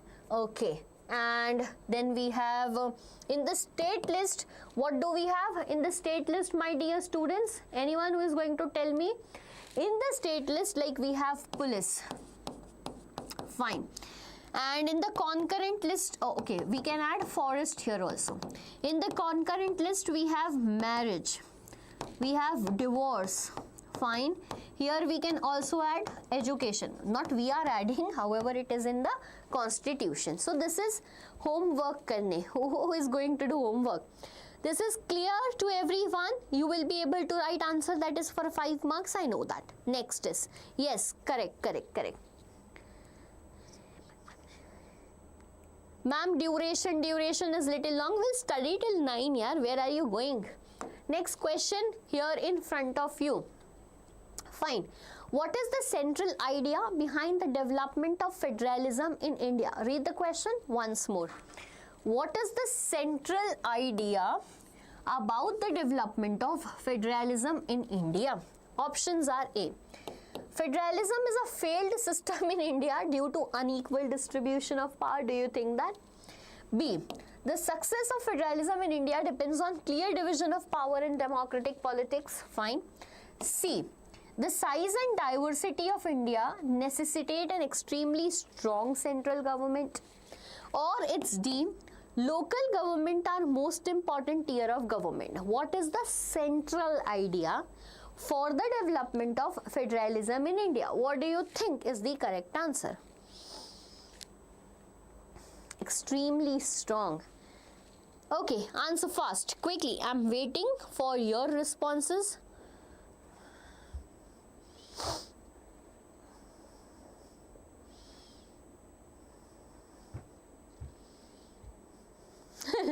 All the options are galat, wrong because of a present situation. Sarcastic answer.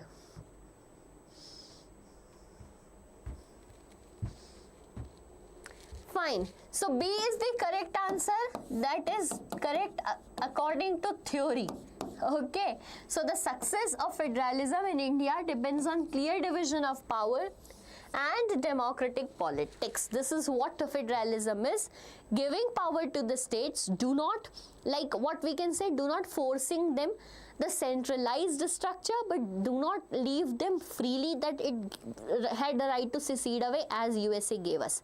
Fine. Yes, B is the correct option. Hello Yadav ji, how are you? Hello.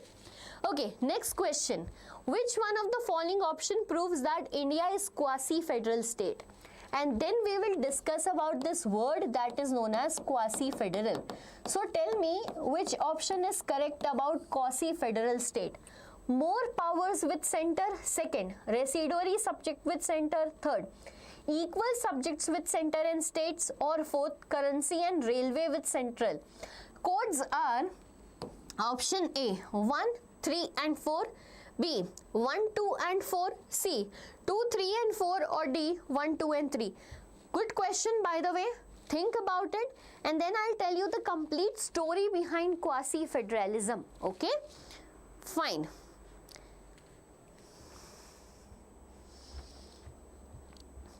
There is nothing like average, topper, backbencher. No difference. Every one of you is same, guys. Nothing matters. Study, give your hard work, right? Do justice to what your parents are doing. That's it. Meenakshi is saying option A. Think about it, Meenakshi. Option A. Anoop is saying B. FF Gabber, everyone is saying B, is it? No. Okay, B. Fine. Okay, Anoop, I got your answer as B. Fine, Sarthak, I get it. You wrote it by mistake. Shubham is saying B, sorry. Ananya, hi Ananya, how are you? Thank you, fine. Okay, so I'll discuss about this in detail. There is one topic here that tells us about quasi-federalism. So, one thing is federal structure, sharing of power between center and state. Rather, I'll call it equal power between center and state. But India do not share equal power with center and state. However, in India, center is more powerful. But because we don't have a situation like what USA, we are not coming together federalism, we are holding together a federalism. And in that context, we have not written anywhere that India is a federal country. I again say that India, that is Bharat, shall be union of states. No word federal is used, and this type of structure where along with federalism we have certain unitary provisions, that type of structure is known as quasi-federal. I have a question to all the students out here right now. I said that recently there is no word federal written in the constitution. The question to you is quasi-federal written in the constitution? Tell me just yes or no. Okay, tell me just yes or no. The answer to this question is yes, more power with the center, correct statement. So let's find that which option has one. We have A, B, D. So basically C is eliminated. This is how to solve the MCQs in your exams. Way to solve it. Yes or no, tell me. Do we have quasi-federal structure written in the constitution? Meenakshi said no. Okay, I'm waiting for other responses. So Edit says no. Very good. No word like quasi-federal is written in the constitution. No word like federal is also written in the constitution. Fine. Rather it says India, that is Bharat, shall be union of the states. Great. Residuary subjects with the center, yes, we just studied in the list. Residuary subjects, IT, communication, privacy, etc. all in the... Okay, each subjects with center and state equal? No, not at all. We know that our center is more powerful. Like it is not divided at 50 subjects will be for you, 50 subjects for you. No, not at all. D, currency and railway with the center? Yes, because this subject is something related to national importance. Related to what? National importance. So, the correct answer will be that contain 1, 2 and 4. So, B is the correct option to this question. All the students who told me B and no to the answer, fine. Very good, I can see that. Yes, Monu, Aman, everyone, I can see you answered no. Very good. So, B is the correct answer to the question that was in front of you. Next question is question number 21 of the day. Let's answer this. Fine. Which one of the following statement best describes women empowerment? Easy. Question is easy. Which of the following statement best what? Describes women empowerment? Option A, encouraging men to take leadership roles. B, promoting superiority of women over men. C, ensuring equal opportunities and right. D, limiting the rights. I'll not discuss about this question so long. Just give me the answer. We'll move further. Okay, Shobit Bhaiya, maths class is going on. Okay, so who want to study maths now?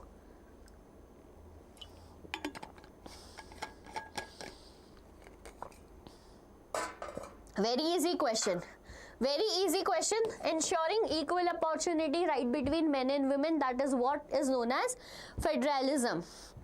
Fine. Feminist movement, sorry, known as federalism. The federalism is in loop in my mind right now. Okay, next question. Next question. How is federalism practiced in India? Now, this is very interesting thing what I added here. Intentionally I added here. The last question we studied was what makes India a federal country. Do you remember? The last thing what we studied was, my dear students, what makes India a federal country? Now tell me the answer. How is federalism practiced in India? So, federalism in India. right? Meanwhile, I am just giving the introduction. You need to give the answer because I want this answer from you. Exam, I'm not going to give you. You are going to give it. So, federalism is practiced in following ways. In following ways. I will give you a hint that this answer have 3 subheadings. Okay, this answer have 3 subheadings. Tell me.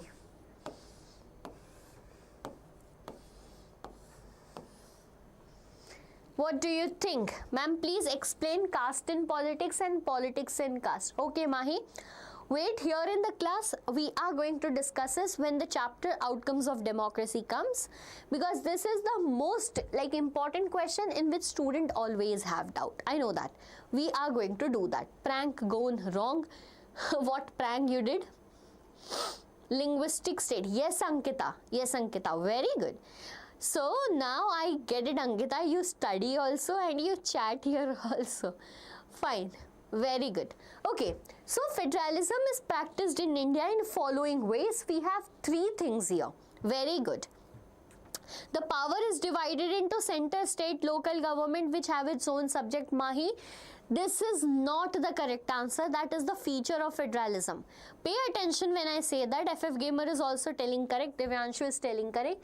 So the first and the foremost test that India needs to pass as a democratic nation was to form what? Was to form linguistic states. Now, I will tell you everything in detail about it. Right? When India became independent, now India became what? Independent nation. The first test was to make states, administrative units. Now, in the process, some leaders said that let's make the state on the basis of language. Some says no. If we made the states on the basis of language, the states will be divided. The Gujarati people will feel them different. Maharashtrians will feel them different. Kannada people will say they are different. Telugu people will say they are different. And there will be no unity in the country. Right? This was the argument, and the argument was going on. But meanwhile in Andhra Pradesh, people started doing protests that they want a state on the basis of language. Right? We can also, you gonna tell me who was the person who did hunger strike in Andhra Pradesh, right, demanding for a state to be made on language basis. Who is going to tell me? So famous personality, famous personality, right? So we know that the people were denying, but 1953 we made the first state on the basis of language, that was Andhra Pradesh. In 1956, pay attention, this came as an MCQ last year. Okay, pay attention. In 1956, an act was passed that is known as State Reorganization Act. Okay, State Reorganization Act, right, which gave India 14 states and 6 union territories. Now we know it has evolved, that we don't have 14 now, we have 28 states. So which gave India 14 states and 6 union territories. It came, and some of the states were made on the basis of languages like Gujarat, Punjab, Haryana, Andhra Pradesh, Tamil Nadu, Karnataka, okay, Assam. Fine? Get it? Fine. Okay, clear, crystal clear, I guess. Next one, nobody told me that person's name. Why? You don't know this? Next one is language policy. Next one is what? Language policy. So when I talk about language policy, students, India do not have any national language. We don't have any national language. Rather, we have official language. What do we have, my dear students? We have official language, and now there was a big debate in choosing this too.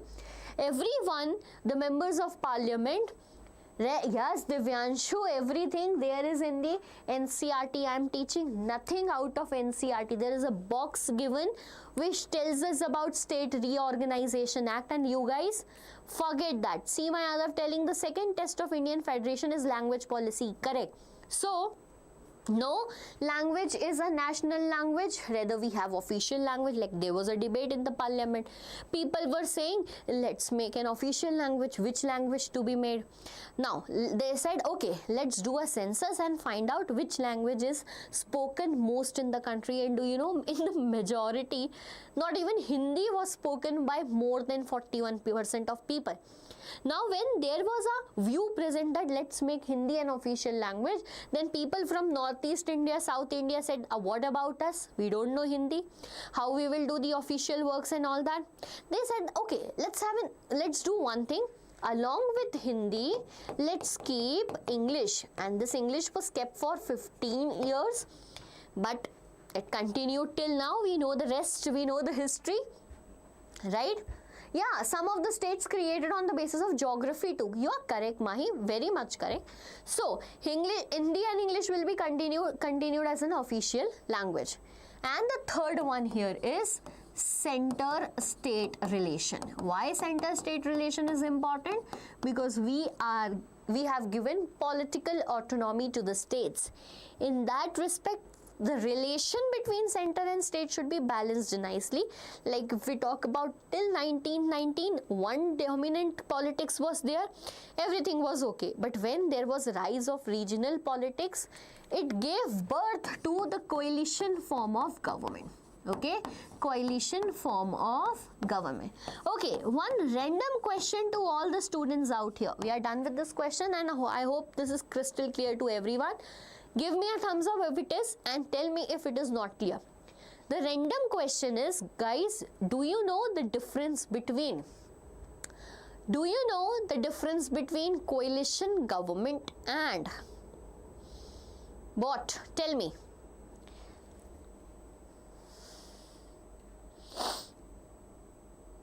Just a second.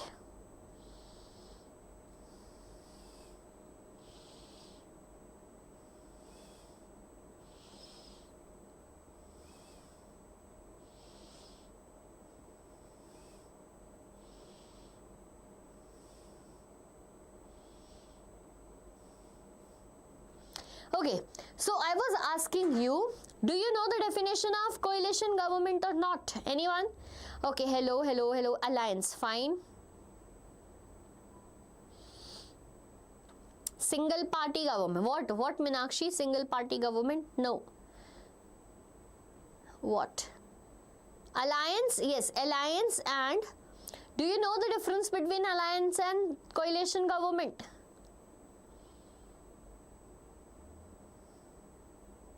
Yes, okay, fine. So it is clear to everyone. Before the government is formed, when two parties come together to fight for election, that is an alliance, like alliance by NDA, UPA, left front. Okay, when the successful government is made, then we call it, yes, after election, and alliances before election. Very good, very good, very good. Okay, next question. Question number 22.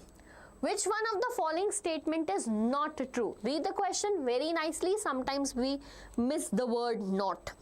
Which one of the following is not true? Options are A. The Constitution prohibits discrimination on the grounds of religion. B. The Constitution allows us to practice, profess, propagate or not to follow any religion. C. The Constitution of India allows the state to intervene in the matter of religion in order to ensure equality within regional communities. Or D. As per Constitution, never religion can be separated from politics. Easy one, easy, very easy. Multi-party come together for the purpose of contesting and willing is called alliance. Very good, very good. Fine. You guys know the answer. D is the correct answer to this question. As per the Constitution, religion can never be separated from politics. There is nowhere written in the Constitution.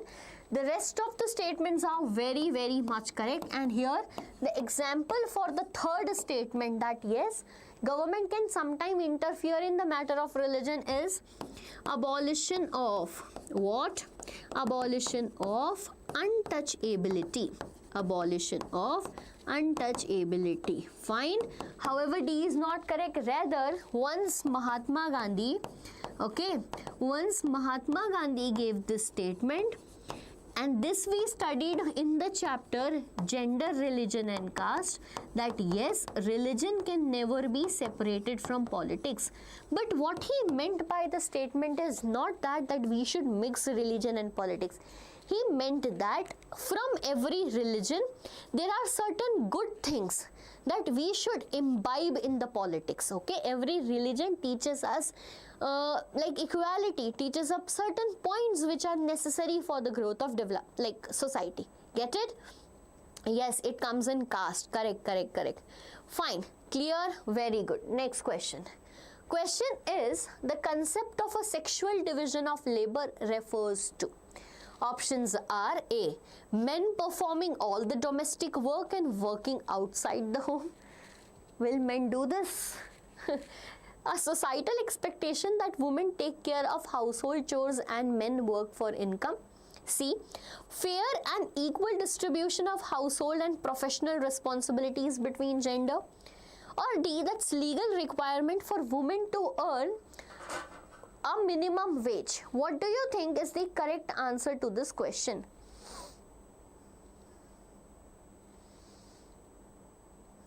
Easy question. Question is in front of you.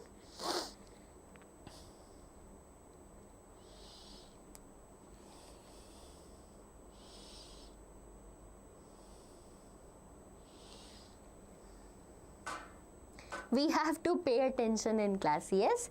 Ma'am, what about UGC? Smart students are there in my class, are asking good questions.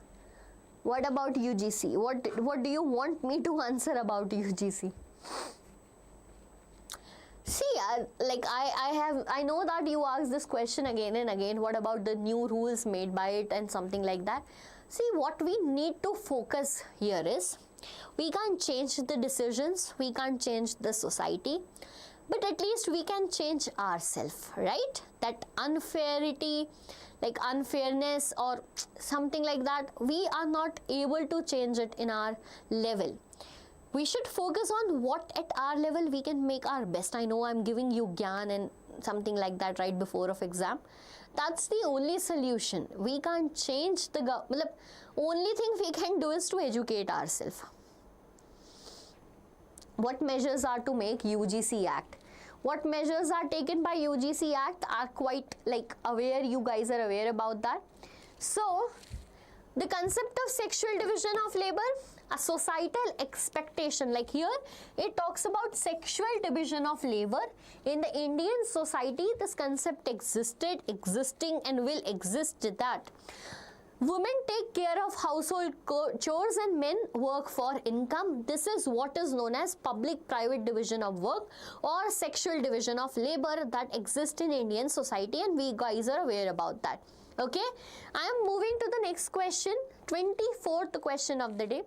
The literacy rate disparity between men and women is due to. Tell me exact answer to this, right? So the literacy rate disparity, we know that for men and women, right?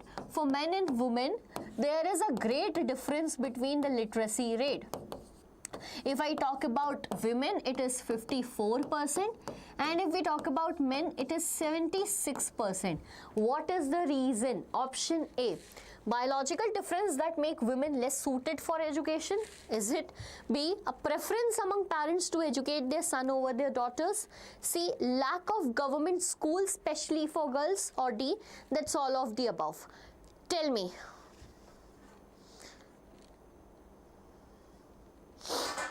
What is the correct answer? Very good. You guys are so active, proactive today.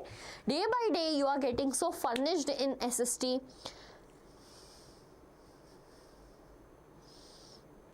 Everyone is correct. My God damn. Very good. B, a preference among parents to educate their son over their daughters for a long time. Indian society, pay attention, I'll tell you the reason. For a long time, like we talk about Indian society as an agrarian society. Agrarian society, that means our economy totally depends upon, used to depend upon agriculture. So the people there wanted sons so that they can be more hands in the agriculture. And if we talk about women, they need to like pay money for a woman to get married and go to another house and all that stuff. I'll not talk about that in detail. Next one. So, describe any 3 problems of communalism in Indian politics. Very good question. Comes so many times in exams and sometimes you guys don't able to answer it. Ma'am, damn to geography. Like, sorry, I didn't get your point. Hello everyone is said by Daksh Jat. Say hello everyone. Ma'am, listen, how can I complete my leftover SST syllabus? I am listening. How much is leftover? Plus, first tell me that, then I can share you. Pramod Kumar, tell me also how to do it. It may lead to violence and riots. Janvi, very good. This is the 3rd point we will write in this answer. We will start this answer with an intro, okay, with the intro that what is communalism. So, communalism is basically a feeling, okay, a feeling in the society in which you consider your community, okay, or your religion as superior over the other, as superior over the other, okay. Now the question is, pay attention, write any 3 problems of communalism in Indian politics. When, see what happens, religion is the, right, religion is the principal basis of, what happens, religion is the principal basis of communalism. And when this communalism comes in politics, okay, comes in politics, what happens? What happens? This is what is known as communal politics, known as communal politics. And in this communal politics, everyone has a quest for what? Everyone has a quest for dominance, that they want their community to be superior over the other community. Yes, superiority of one religion, dominance of one religion, that you guys are answering very, very correct, right? Very good students. I can see that you guys are getting good in SST. So, the next point what here we can write it creates the difference in the society. What does it create? It creates differences in the society, because when we talk about politics, right, it will create civil crisis, okay, and even it creates communal riots. Whenever we write, you can use the example here of partition of India, okay, partition of India and Pakistan. This is how communalism takes place in politics. Fine, very good. Do anyone know about emails of Modi and Epstein? FF Gamer. Sarthak, I mean. Epstein. Okay, question number 25. What distinguishes religion and communalism? What distinguishes? Now the question is crazy. Just now we studied how communalism takes forms in politics. Now they are asking you what distinguishes religion and communalism. Option A, observing religious, what is this? Rituals and following rituals. Rituals and following moral codes. B, believing that one religion is superior to other. C, promoting interfaith dialogue and understanding. D, separation of church and state. What distinguishes religion and communalism? What do you think? Easy peasy. So easy question. Answer it. Where everyone went, like I see, there is a drop in students, guys. What happened? Not interested in studying civics or what?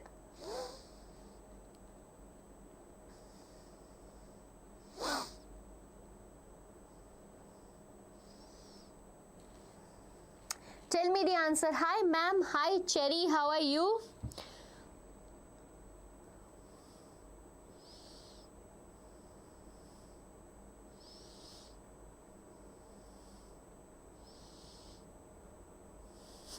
Everyone is telling about how they are.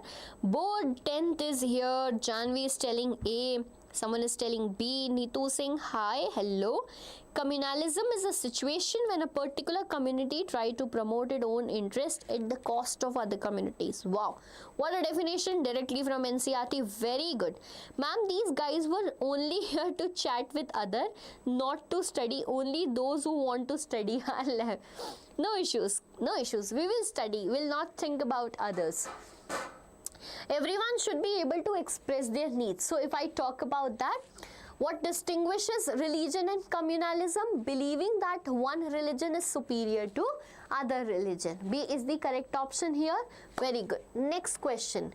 Question number 26 of the day. See how smartly we have done 26 questions and multiple, like in between I am adding long answers also, so that you can understand. Ma'am, I have entire history and geography pending. What should I do? Agastya, this is an issue. Entire history and geography, that means your 40 marks are pending. That means how many marks are pending, student? 40 marks. What are you doing? What are you doing? So this is the bad situation. Ma'am, are you just teaching CBSE or state boards? Right now on this channel I am teaching just CBSE students. Fine.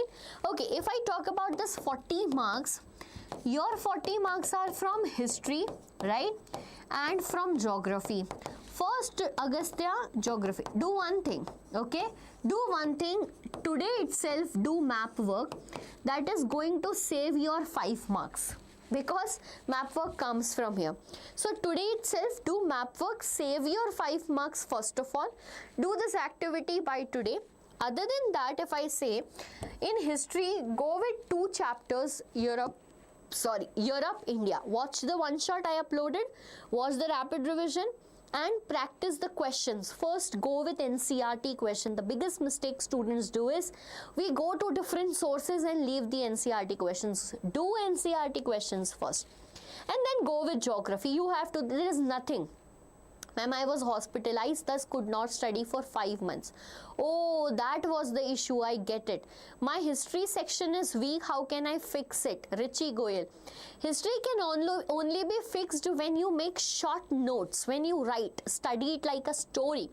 Watch the one shots again. I am saying it's not too long. I have not made like one shots for 5 hours, 4 hours, 6 hours. No, they are either of 1 or 1.5 hour. Watch it. All the informations are there. Make quicker notes from there. It will help you to remember them. Okay, fine, that this is going to work out. Let's move to the question we are discussing. The political leaders can help to weaken the influence of caste in politics by. Tell me, okay, tell me how the political leaders can help to weaken the influence of politics. Okay, appealing to votes solely on the basis of caste. B, focusing on issues that affect all citizens regardless of caste. C, creating separate political parties on the basis of caste group. Or D, enacting laws that restrict the freedom of religion. Very easy question, very easy question. Thanks ma'am for answering this route. You are way better than those coaching mafias. Welcome. That's it. Tell me.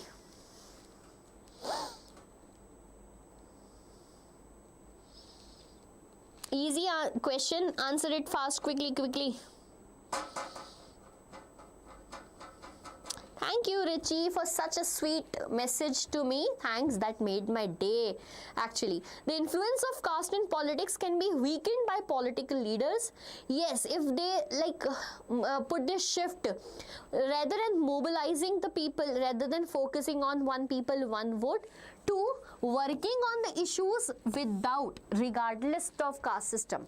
Rather, if we see other options, this, all these are something that makes what?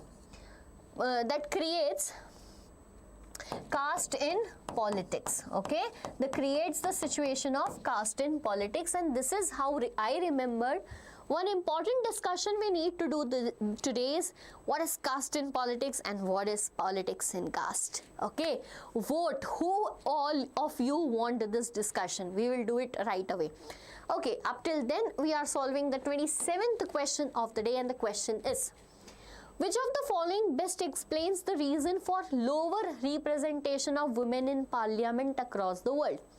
Tell me, students, the question is, which of the following best explains reason for lower representation of women in the parliament? Tell me.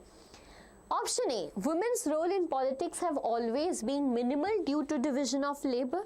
B, women tend not to vote in elections but they have low literacy rate. C, preference for son has decreased the sex ratio due to which they are lesser women. D, women's issue can be solved only through social change and not through legislation. What is the reason for lower representation? I think that some of the statements might be confusing you, but particularly focus on lower representation of women in the parliament. Very good, very good. Hi George. George 1, it is written. Okay, Vijay Lakshmi is also here. Welcome, my dear students. I know that you are my regular students out here. Very good. You are here, back. Let's answer the questions. Ma'am, I have a doubt on secularism. Can you explain this topic in few minutes? Yes, Chari, we will discuss this. We are going to discuss this just after this question. Fine? Yes, C, A is the correct answer. I'll tell you why. So basically there is division of labor in the society. Because everything is because of this division of labor. This division of labor tells to the world that women are to be made to do the household chores, however men are made to do the outside work. Because of this, their literacy has been down, the sex ratio is down, the domestic violence is present, and because of this even they are not that proactive in political sphere, because they think that this is not our work, politics is not for women, right? Ma'am, only you and me left from the starting. Ma'am, have you uploaded handwritten notes? No, I have not uploaded my handwritten notes. That is not done. However, I have done all the PPTs are there, you can see. You got to know now that there are 2 channels. No, we have one more channel, that is a big channel, right? Deeksha for KSET, Comet K, and certain your engineering level of exams, IIT, JEE, all that.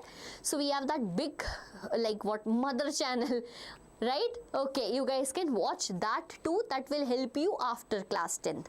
Fine. So yes, this is correct. Okay, I got a question from student that, ma'am, can you quickly explain the topic, that is secularism? If a question comes, student, write a short note on secularism. Write a short note on secularism, what you will say. So what is secularism? Secularism means that the country, okay, what is a secular state? I am giving you the definition of secular state rather than secularism. So secular state is the state which do not have, okay, which do not have any official religion. Fine, which do not have any official religion, rather treats every religion as equal, or rather gives freedom, okay, to follow any religion, okay, any religion. Now give the heading that, pay attention, now give the heading that according to Indian Constitution, okay, according to Indian Constitution. Student, you know that secular state is one of the fundamental provision of Indian Constitution, right? So when I talk about this, first one is there is no discrimination. There is no discrimination on the basis of religion. On the basis of religion. Okay, fine. The first point is quite understandable to us. We can witness that in the country too. The second one is the Indian Constitution says that, pay attention, the Indian Constitution says that there is freedom, okay, to what? To practice, profess means teaching, and propagate, okay, propagate any religion, and even not to follow any. If you don't want to follow any religion, not to follow any, you can do that too. Get it? These are the basic points you need to write to whoever the student was asking me about secularism. Is it clear? Pretty clear? Crystal clear or not? Yes, freedom to follow any religion. Yes. Communalism should be as a threat to the some people. Yes, it is actually a threat to not only some people, to everyone in the country. Freedom to follow, practice, profess. Fine. Question is clear to everyone. Next one. Fine. Like moving to this question, before this question, let us talk about one thing, students, and that one thing is caste in politics. Caste in politics, and the second is politics in caste. But before that, I want the vote from you that yes ma'am, we need this difference, otherwise I'll move to the next one. Tell me, do you guys want this or not? Do you guys want this description in detail?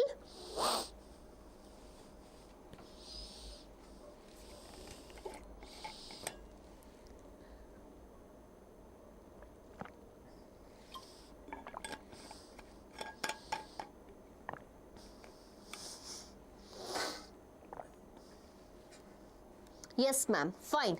Okay, great. Yes ma'am, everyone is saying yes ma'am. 9th May, how many percent? Does it matter now? Does it matter? Okay students, thank you for saying, just giving me a confirmation that you guys need this difference. So the most difficult topic, I don't know why you people consider, is going to discuss right now, that what is caste in politics or politics in caste. I'm thinking to make a short video on that also. That will be helpful for you for like a longer period of time. So come on, let's talk about this. Caste in politics, politics in caste, right? The statement sounds same, but it has a vast difference. See, now this is caste. Caste getting involved in what? Politics. Fine, get my word? Caste in politics. How? Let's talk about it. So, when we see, there are times, like if we see the regional diversity of India, right? Caste system is unique to India. Gender, religion, caste, the 3 topics in the chapter, but gender and religion issues are common throughout the world. However, caste related issues not common to the world. It's something special in India. The caste system in India comes with the policy of exclusion and discrimination. It comes with the policy of exclusion and discrimination, that by if you are born in this family, then these preference will be given to you. If you are born in this family, then not. And this division is basically on the work, what they do. However, caste system has changed gradually with the coming of economic development, urbanization, etc. that's given into book. But what happens when we involve this caste in politics? How do we involve that? What we are doing, whenever we are choosing the candidate, okay, whenever we are choosing the candidate, we see that, okay, in this region, this caste is more. So we choose the candidate keeping in view the caste composition of that region. Let's take this candidate. What will happen? The candidate will ask, muster and support the votes from their people. right? Then we ask this caste candidate to muster the support on the basis of emotional sentiments, like these are your people, na? They belong to your caste. Tell them about the story of caste, like muster their support from the motherhood, brotherhood, etc. Getting my point? And the third thing is that all the political parties, this time all the political parties get like active, proactive in choosing their candidates from the same caste. Okay, so this is what caste in politics. Caste in politics. Very good. Now we will be discussing about politics in caste.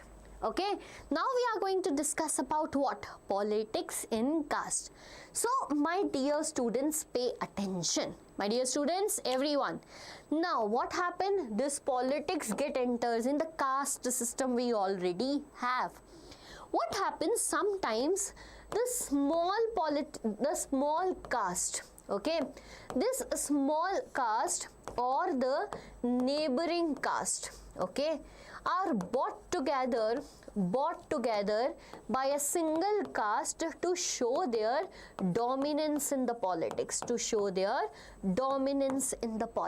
How they can do? They can make a coalition in the caste, okay.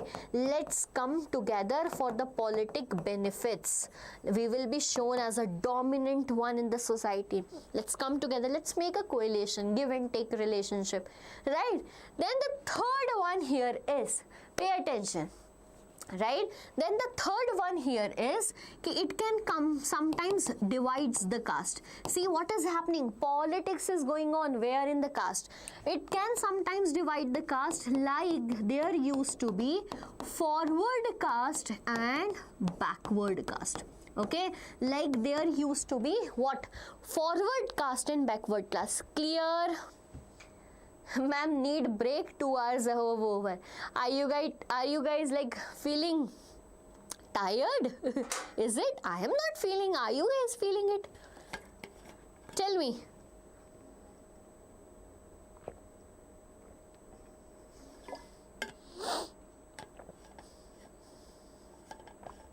Hello everyone.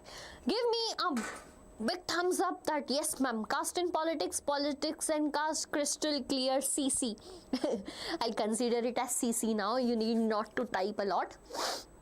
Okay, crystal clear, so that we can move further. Shanky Kapil is here. No ma'am, not tired. Very good, very good. Ankita is saying hi, I don't know to whom. Yes ma'am, tired. Fine. Okay.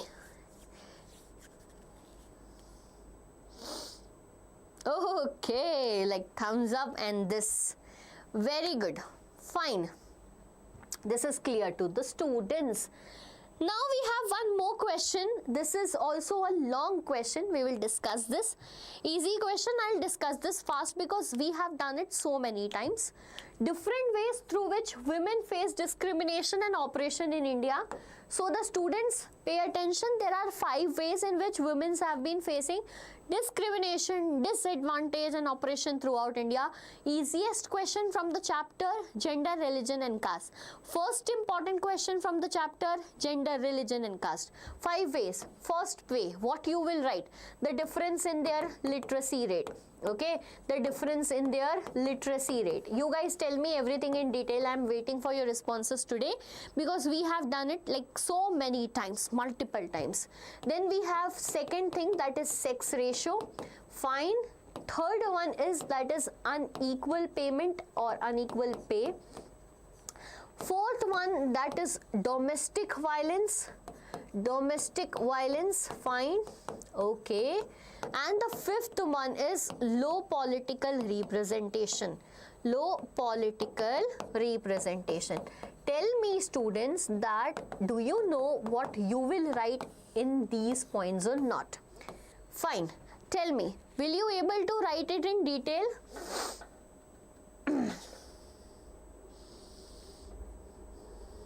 Will you able to write this answer in detail, or do you need the explanation from my side? What do you say? Women face discrimination based on employment, education, salary. Like if I talk about literacy rate, right? The men literacy rate is 76% in India and the women literacy rate is 54% in India. If I talk about sex ratio, it is 919 women over 1000 men. Unequal pay, yes, it exists. Domestic violence, everyone I guess in their life has witnessed somewhere around in their neighborhood or something like that. 17% of women participation in Lok Sabha, that's quite low. However, 5% of women participation in legislative assemblies. Now, I have given you the basic details, basic pointers, the fact which you have to write in exam, and I guess you are going to write it. Okay? Fine? Yes. Hello, ma'am. Hello, Miss J4W6. I have zero civic sense. Why? Entering into my class because of this. So, low political representation, fine. Correct, correct. So, these are the pointers that you need to write in your exam. Great. Hi, Sarthak. Hello, hello, hello. Fine. Next question, 28th question. What is communalism? Pay attention. The question says, what is communalism? Question is A. Believe in the importance of religious tolerance. B. Viewing religion as the basis of social identity and political dominance. C. Separation of religion and caste, or it's D. Promoting interfaith dialogue and understanding. How are you? I'm very good. I hope this how are you is for me. Hello Abhikalp, how are you my dear student?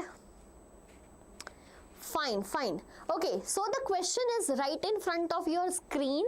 Tell me, what does the communalism word means? I am getting some of yours answer as B. Agastya, we like so frustrated, irritated, like just tell about the stuffs that are related to studies. I understand your irritation, Agastya. The same is the feeling of mine right now. Insta, Snapchat. I feel pity on you students. Like the availability of resources for you is like a problem. Like I wish you guys see the phase we have seen. Like I enjoy. I was not even having phone in class 10. That was great. One of the best thing in my life was I thank God that the technology came little later, that COVID came little later, which provided every one of you phones.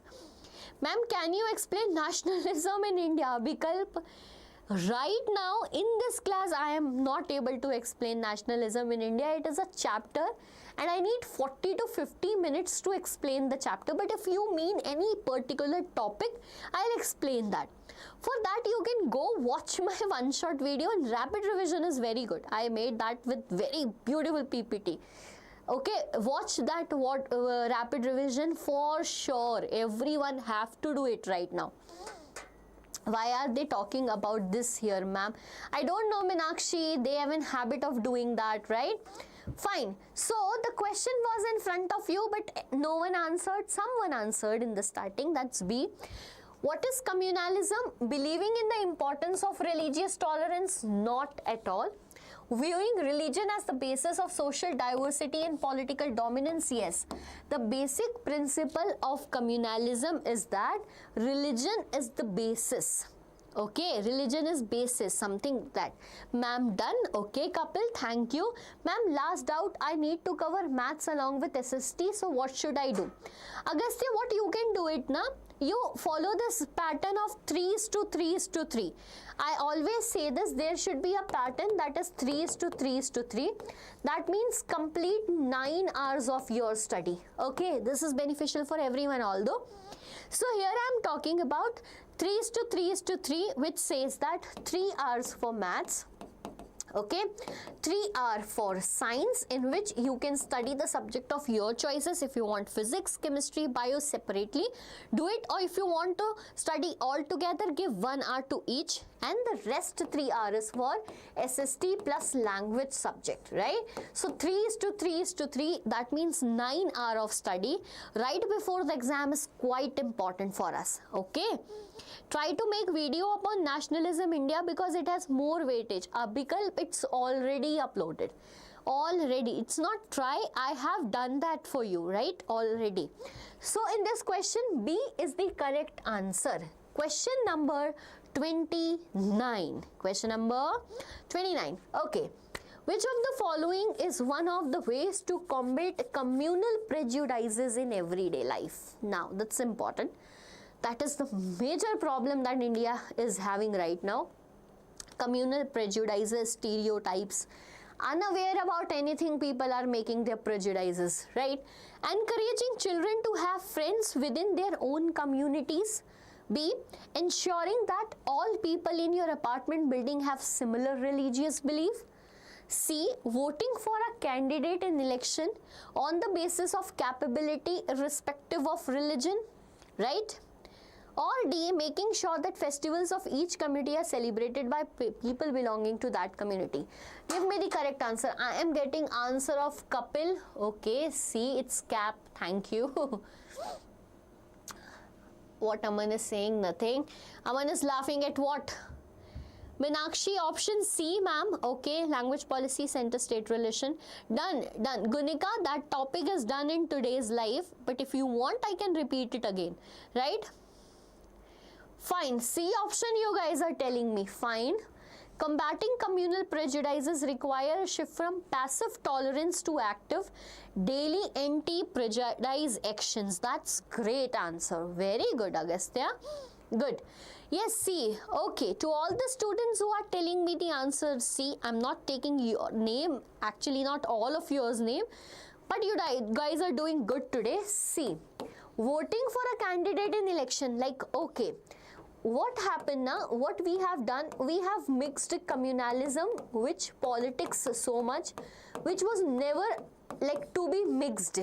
Religion and politics needed to be kept separate. That is what secularism actually means. But what we have done, made the mistake. Now, as if we made the mistake, communalism and politics all together, what as a citizen we can do? As a citizen, let's not vote on the basis of that, okay, this party, this religion, let me vote the person. Always see the candidate's capability. Like when I talk to my elders na, and I ask them which party you are going to vote, they will just in a quick manner tell me the party. And when I ask you to which candidate you are going to vote, they are not aware about that, and that is illiteracy.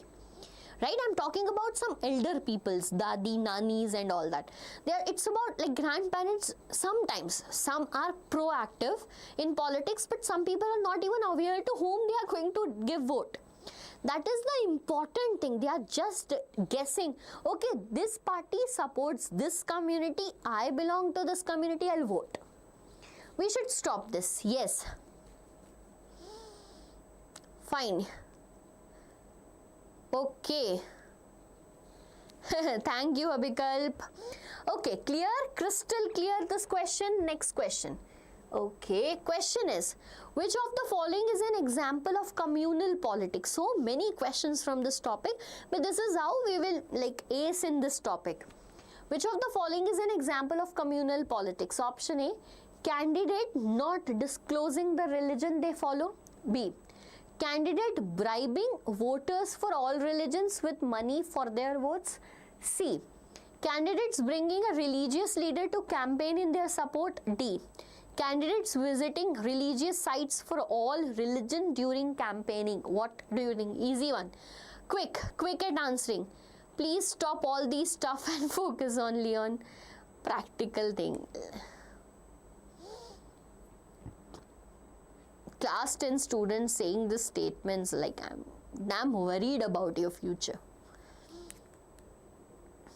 Okay, very good. All of you are so active today and you guys are answering C, candidate bringing a religious leader. So this is what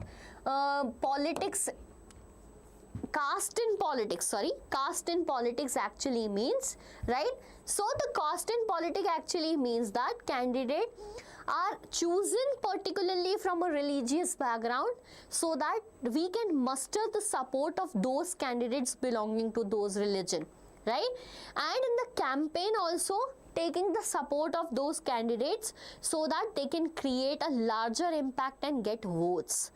Okay, fine, clear to everyone? Glad to see that everything is clear to you. Next question is, caste can take various form in politics, explain with examples. So, caste can take various form in politics, explain with example. One question, I explained this, but we will discuss about it. One question from my side to all the students there. One question, my side to all the students there. Is it caste in politics or politics in caste? Just tell me. Just write here. The question is about caste in politics or politics in caste. What do you think?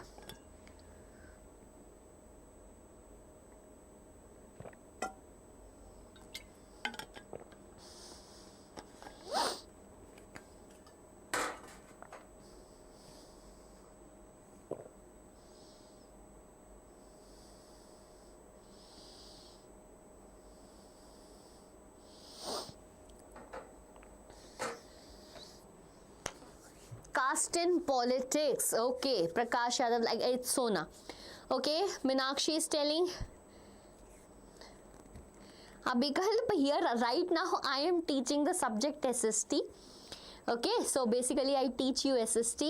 Yes, Agastya is telling me caste in politics. Meenakshi is telling me caste in politics. Yes, this is caste in politics. Will you able to frame 5 marker question from there or not? We just studied about it. Just tell me thumbs up so that I can move to the next question peacefully, that you guys are aware about that. Fine? Tell me. Yes, caste in politics.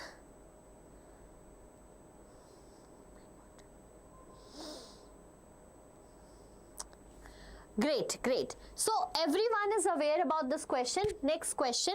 Question number 31. Caste manifest in Indian politics by influencing candidate selection, mobilizing vote banks, shaping political alliances. Very good. And driving decisions to favor. Very good. Clap for Agastya. Very good. Please tell, ma'am, but sorry. Caste in politics. Okay. Important role in Indian politics. Fine. Okay. Question 31 here in front of you. How do political parties ensure accountability to the public? Political parties is sharing what accountable to the public. Choose the most suitable option from the following. Then I'll tell you about one recent incident also. Option A, through press conference. B, through social media campaign. C, through encouraging partisanship. Or D, through elections and voters support. Everyone, quick at answering. Question is here in front of you. Meenakshi answered A. Kapil answered A. Roshni is here, not answering, saying something, I don't know what. Okay, fine. It is Abhikalp, this is clearly for CBSE. Yeah, the questions are for CBSE preparation, right? Yes, A is the correct answer. Okay, the incident that I was telling you, recently what happened, so we will discuss the question first. How do political parties, whenever we want to question the political leader or the action of the government, what we can do is, the best possible manner is not through social media, not through elections, not through partisanship, rather it is through what? Press conference. The media, the journalist can ask the question directly to the leaders. Whenever a government leader or anyone wants to declare something, they do what? Press conference, so that the information reach to the people. But the interesting story right now, I studied, I read that in some meme, and then I went and researched about it, was that recently for issue, like it was the session of Lok Sabha, in which Prime Minister of India denied coming there, stating that there are security threats to Prime Minister of India. Hence, he will be neglecting, or sorry, not neglecting, he will not be attending that parliamentary session. So now the question which that meme was asking. I am not asking. That if the prime minister is not safe in the parliament, how is the citizen safe in India? Do you think that this is important? Mayank Arora, why don't you want to study? What happened? Ma'am, need break. Yeah, Meenakshi, we are going to take break. Ma'am, I also studied. Yeah, exactly. I also read that. Ma'am, need break. Okay, we will take break. Okay, after this, let's take the break. So through press conference, I hope this is crystal clear to everyone. You guys can answer to the question what I discussed recently, or think about the situation. We are taking break for 10 minutes, not 15 minutes today. So it's 7:28. We will be right back at 7:40. Is it okay to everyone? So we will be okay, ma'am, you're correct. It's important. Yes, it's important to understand. I understand your language sometimes. Abhikalp, is it for me? Okay, Anju, you're back here because maths class is complete. Fine. Thank you. Fine. See, it's 7:28. We will be right here at 7:40. Everyone come back. We will study the rest of the questions. Okay, students. Bye-bye.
Ma'am is here. Yes, ma'am, Didi. I was seeing your chats. So we are back. Are you guys here, everyone? Hello, everyone. We are back. Yes, ma'am. Hi, ma'am. Ma'am is here. Finally, ma'am is here. So how much late I am? 3 minutes late. Damn, no punctuality, no civic sense. This is what you mean right now, is it? Welcome. Thank you, Jyoti, for welcoming me on my live session.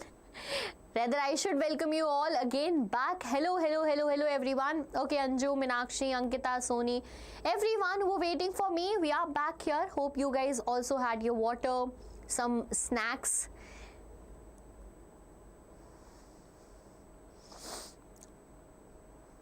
Fine. Oh, no Insta ID. Okay, so we did 31st question and multiple long answers today. We are moving to the next question, that is, consider a country which has diverse social group. It want to adopt a new political system which helps give equality to all group, identify the feature it should adapt. So, there is a country with diverse social group, what should be adopted and what should not be adopted. Fine? Clear? So, options are A. Enable different groups to represent them by forming political party. Different groups to represent themselves by forming political party. Okay. B. Empower groups to take extreme positions to ensure justice for themselves. C. Help different group assimilated in one single group to reduce diversity. Or D. Allowing political parties to remain in the hand of only one group to ensure stability. Right? I have a doubt in last question. Yes, Augusta, you can ask whatever the doubt you have. I'll explain that to you. Meanwhile, answer this question that's right in front of you. Easy question. When we have different diverse group, what can be a popular step taken in the country? Okay? Meenakshi is telling me C. Meenakshi, think about it. Nivedita Singh is saying A. Ma'am, option C. Ma'am, can you adjust the screen? Like, is there any issue with the screen? Cherry, is it not that clear or what?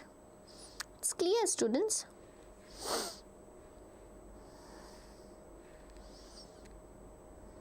Let me try to make it more clearer. Wait.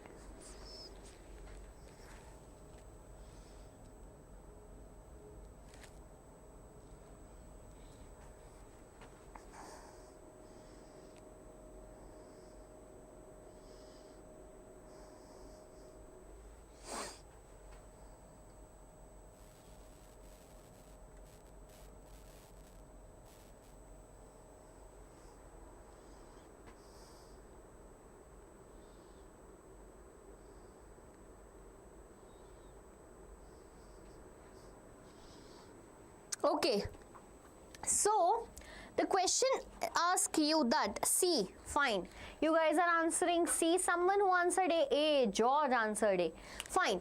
Consider the country which has diverse social group. Pay attention. I'll be reading the statements from D towards A and will tell you why which option is not correct, because I want everyone to have this crystal clarity in mind.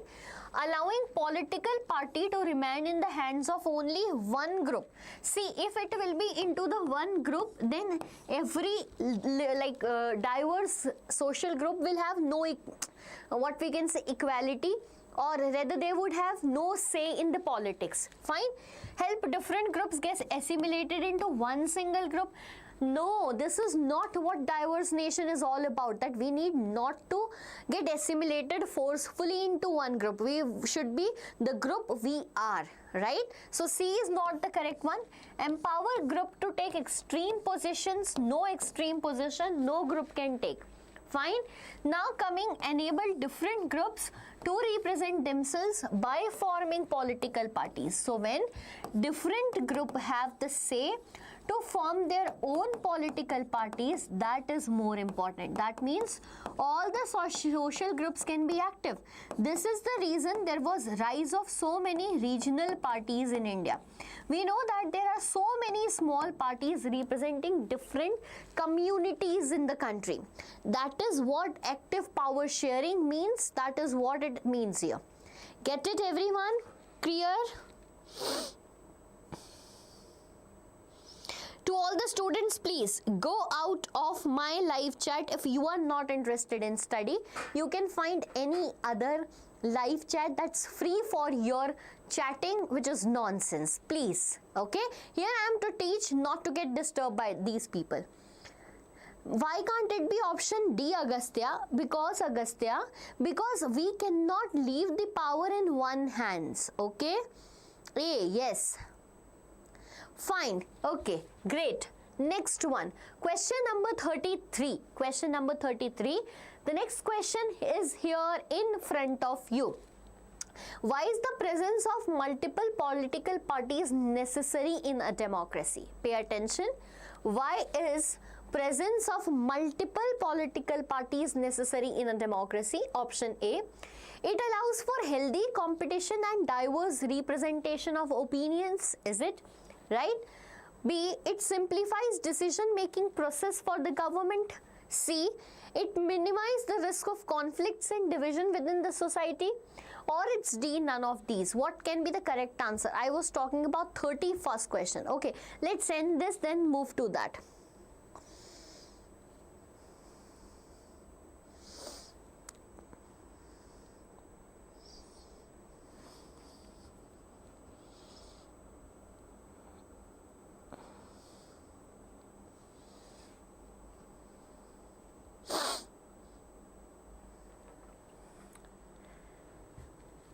What is presence of multiple political parties necessary in a country? Option A, you guys are telling me yes. Option A is correct because it provides healthy competition and diverse revision. Acha, I'll ask you a question. Why India? If a question comes for 2 marks, sorry. Why India adopted a multi-party system? Remember that we need to write because of geographical, okay, because of geographical and ethnic differences. Because we as a country has multiple region in a country as well as multiple people with different ethnicity also. So this will be the correct answer. Let's move to 31st. Why not? What you are saying? Why not D? Okay, this was your question, Agastya, I remember. See, how do political parties ensure accountability? Okay, if I talk about accountability, elections are not the what we can say by ways in which government shows their accountability, right? Because we are asking, if once you are elected, pay attention, we are asking accountability to government. Once you are elected and once when we will be questionable to you, how you are going to be accountable, how you going to show your transparency to us. When we talk about elections, elections are way in which we choose the leader. We do not ask the leader to accountable. You became the leader, now comes the time of questioning. Okay, hope this one is now clear to you. So this was it. I get your point, what you got confused into. 31 completed, 32 completed, 33 completed. How had the position of women improved in our country since independence? This is the question. Pay attention.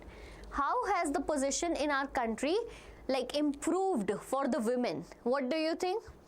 Mechanism for ensuring accountability. Correct. If party fails to meet public expectations, voter can use their vote to remove them from power. Fine. Forcing parties to remain responsive. I get this. But here the question is about accountability, not being responsive, and transparency. The question is about accountability. Fine. How you will answer the people. Okay, thank you. Fine. Okay, so the question is here in front of you. Someone said by reservation. That is one of the correct point. So yes, the position of the women improved in our country since independence in following ways. This will be the introduction to your answer. Meanwhile, you are guessing what points we are writing. I'll tell you. The first point what you need to write is why Equal Remuneration Act. Okay, Remuneration Act. What does it say? So it was passed in the year 1976, which ensured there will be equal pay for equal work for both men and women, right? Equal pay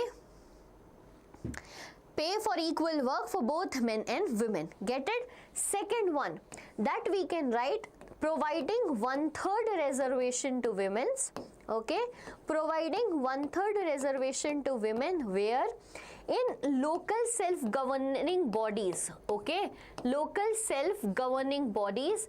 And what are that governing bodies? Sorry for the spelling mistakes. That is panchayats and municipalities, okay, panchayat and municipalities. Fine. So the question is this: position of women, how it is improved in the country. The question if comes for 2 mark, then this is enough. But if the question comes for 3 mark, you can write the point that since 10 years, okay, since 10 years, a bill was pending regarding the reservation of women, regarding the reservation for women in Lok Sabha plus state legislative assembly. However, recently the bill has been passed. Write this point, the recently the bill has been passed. Clear? Clear to everyone? Dramatic rise in female literacy and higher education. This can also be written. Very good. Domestic Violence Prohibition Act can also be written. Right? Very good. Okay. So if it comes in 5 marks, you can take the point of education, literacy, political representation and all that. Fine?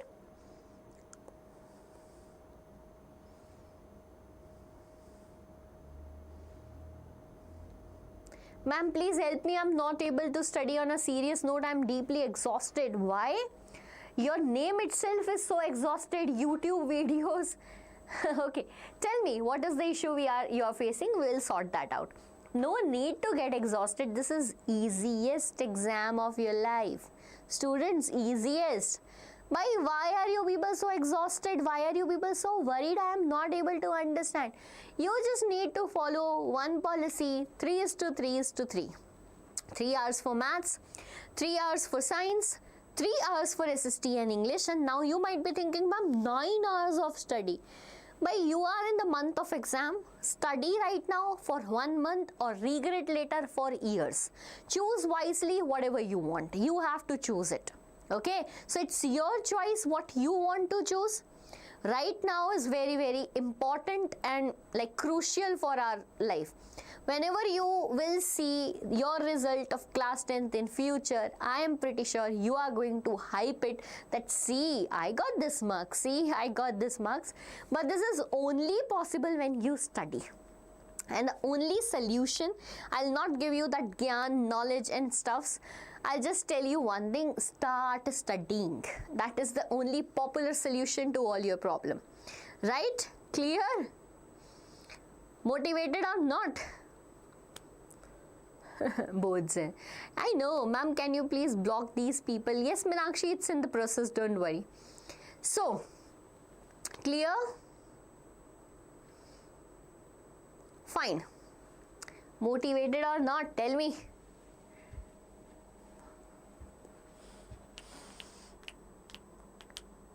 George is like, ma'am, I am chill. Very good. Yes, ma'am. Good, Sandhya. Like, be motivated, be active, be energetic, be happy. That the more important thing is happy. Okay. So, next question. What criteria determine the recognition of political parties by the Election Commission? Good question, by the way. Right? Come on. So, what criteria determine the recognition of political parties by the Election Commission? Option A, the party's history of election victories. B, party's alignment with specific ideologies. C. Parties' financial resources and assets. Or D. Parties' electoral performance and representation across the state. Easy question. Then we will discuss about certain things from this topic. First, tell me the correct answer to the question right in front of you. Oh my God. Thank you, Ayush. Thank you. Overweighted plus motivated. Option D. Okay.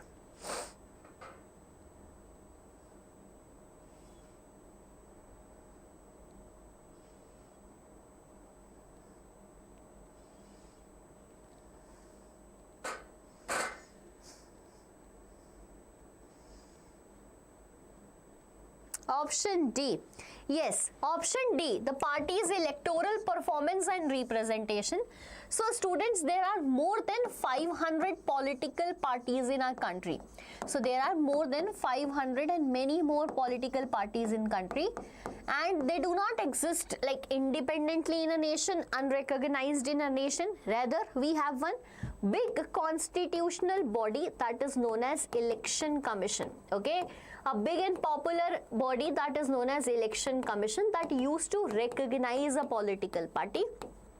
Here, recognizing political party depends upon like giving a political name to it, like accepting the name, allotting a political symbol to the party, and even referring it or titling it as a national political party or a regional or state political party on certain criterias. We will discuss about the criteria. Question is there, right? No, Meenakshi. The party's history of electoral victories, where, how, nothing is mentioned here. So the more correct answer will be its electoral performance and representation across the see, whenever we have options that seem similar to each other, we will go with the more accurate one, and that more detailed and accurate one is D here.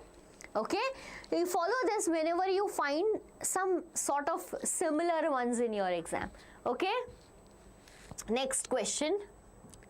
How can political parties improve internal democracy and accountability? So one of the major challenge that a political party is facing, we know that there is lack of internal democracy.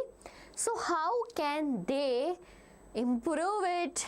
Option A, by implementing strict regulations and oversight mechanism. B, fostering a culture of openness, inclusivity and democratic decision making. Relying on external pressure and legal interventions. D, centralizing power. Tell me.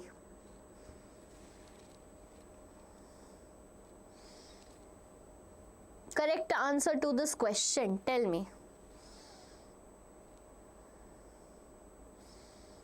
Ma'am, like your dedication. Thank you, Shobha.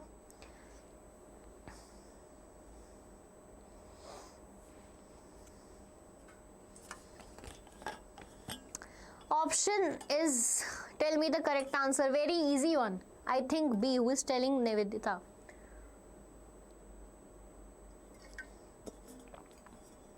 I read your comment. Thank you for this. Telling me that you like my dedication. Like it should be your dedication. I am seeing you guys are so dedicated. That's why I am dedicated. B is the correct option. So, political parties improve democracy. They can improve internal democracy and accountability by making a culture of openness, like involving other people also. Not only that creamy layer of members participating everywhere, decision making everywhere. No attendance, nothing. In inclusivity of other member, that usually happens by the way, but this is the main point. Okay, so acha, one question, quick question to all the students. What are the challenges of political parties? Fast type it right now. There are 4 challenges according to NCERT, and I want the answer from your side now. First one, I already tell you that it is what? It is already what? Lack of internal democracy. Tell me the other ones. Faster. How much longer will the live be? I need to let my parents know. Agastya, it will be till around 9. Okay, around 9. You tell your parents it will be till around 9. Prince, this channel is for English. Okay, English medium channel. So you have to understand it. Tell me the challenges of political parties. The first one is lack of internal democracy.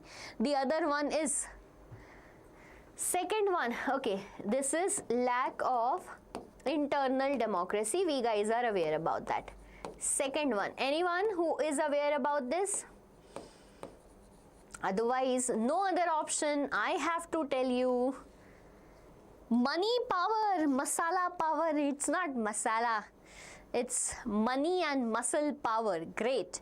Lack of internal democracy is done. Second one I got from you, money and muscle power. Go to gym, make muscle and get into politics. This is what we are assuming right now. So I have a student in my class, offline class, and like he used to show so muscle power, going to gym, drinking all that things what you guys have in gym. Right, and showing, I always used to say him to, you will go in politics. So we have an impression that a person who has money and muscle power will eventually move to politics. Niharika is telling me the third point, that is dynastic succession, and we are witnessing it. My God, we are so blessed to witness each and every challenges. One more. Last one we do have. Anyone? Choice, something related to choice. Shreya, ma'am may late. Yes, Shreya, little bit late, little bit not late, like 3 hours late. Dynastic succession is done. Yes, Augusta, it's lack of meaningful choice. Yes.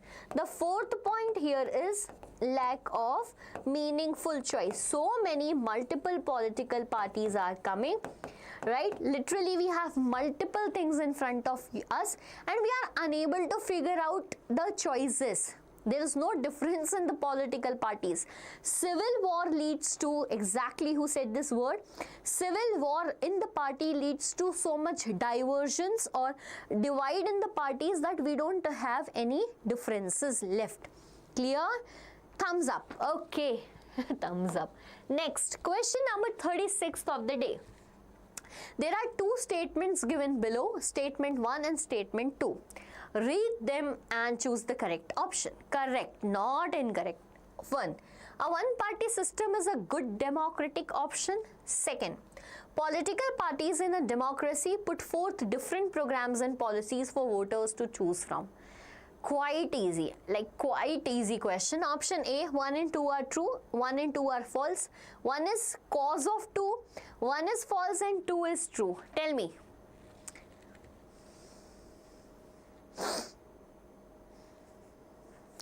Tell me the correct answer to the question. Easy one, quite easy one, very easy one. Niharika, good, very good. Prince.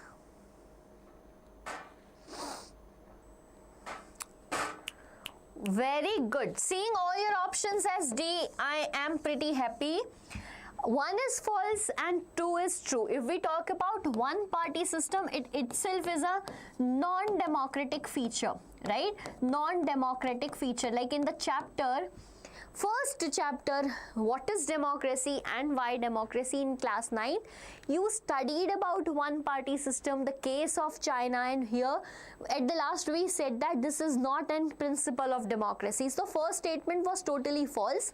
However, the second one, that it shows like what the policies they will be making. They go join the hands in front of public before the elections and tell them, oh, give us vote, we are going to do this, give us vote, we will be making the bridges, give us vote, we will be making the roads, and after election all roads are full of that dimples. Ma'am, I'm making noise in live. Prince, how you are doing that? Anita is from Indore, okay?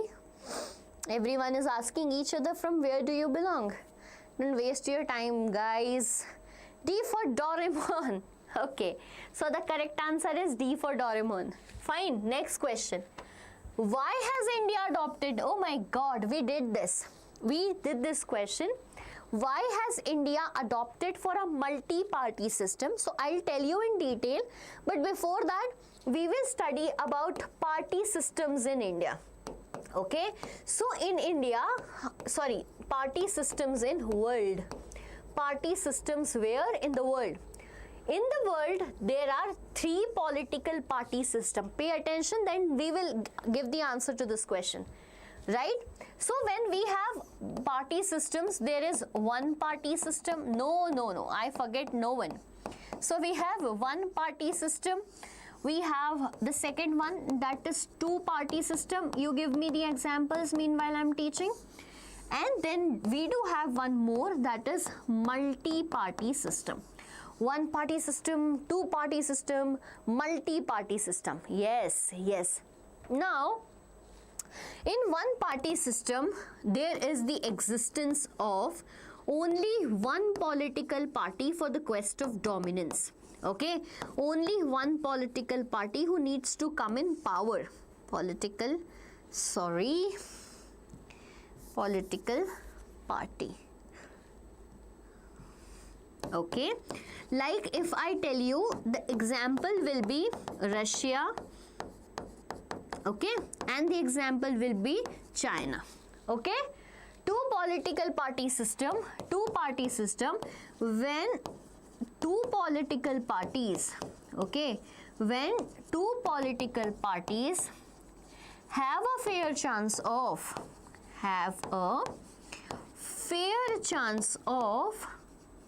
winning elections, and what will be the perfect example for 2 party system? So it will be USA, United States of America, and UK, United Kingdom, right? The third one here is multi-party system, when more than 2 parties, okay, when more than 2 parties have a fair chance of winning the election,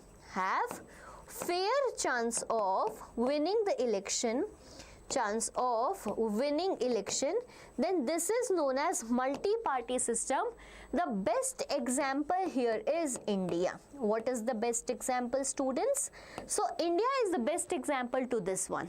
Okay, yes, to all the students waiting for the answer, why India has adopted a multi-party systems? Because we as a country have what? Right, we have a big large geographical diversity, right? Along with that, there are so much ethnic diversity which involves different languages, right, which involve different culture, etc. This is the reason India adopted a multi-party system. Yes, it is a nation with several social religions and languages. Clear to everyone? Give me a thumbs up that yes, ma'am. Party several comes for power and more than 2 parties have the chance of either winning or losing the election. Great, very good. And the alliance and coalition form of government is also only possible in the multi-party system or 2-party system. 2-party also they can make alliance, like we have seen. In 2-party system, more than 2 parties can exist. Pay attention, mark my words when I say that. 2 or more than parties can exist, but the fair chance of winning the election is only by the grade. Fine. Next one. Okay. 37 question right here in front of you. Subhash lobbies with various government officers to work specially for the interest of the scheduled tribe. Pay attention, right? Which of the following parties is he most likely to be associated with? Now the question is, Subhash lobbies with various government offices to work specially for the interest of scheduled tribe. This one is from the details of political parties, the 6 national parties given in our book. Okay, option A, All India Trinamool Congress, B, Indian National Congress, C, Communist Party of India, or D, that's Bahujan Samaj Party. I want to check who can give me the correct answer to this question, because question is pretty interesting. Sudhanshu has given me the answer. Okay, Sudhanshu. Meenakshi has given the answer. Very good. Very good, guys. You guys are so good here.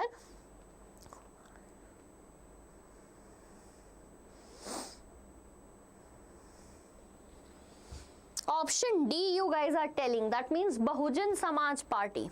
Okay, yes, because when we see the fundamental interest or objective of this political party is to bring equality, right, or uplift the people belonging to SC and ST or OBC also, scheduled caste and scheduled tribe. So the question was testing your knowledge about the details of the political parties, and you guys have it. Very good. Yes, it's Bahujan Samaj Party that's more popular in states of Uttar Pradesh, Bihar, etc. Trinamool Congress, we know it's more active over there, West Bengal and all. National Congress, you know, largest opponent body. Communist Party of India is one among the oldest party that existed in India. Ma'am, doubt. What doubt? Tell me. Bhujan. Bhujan Party.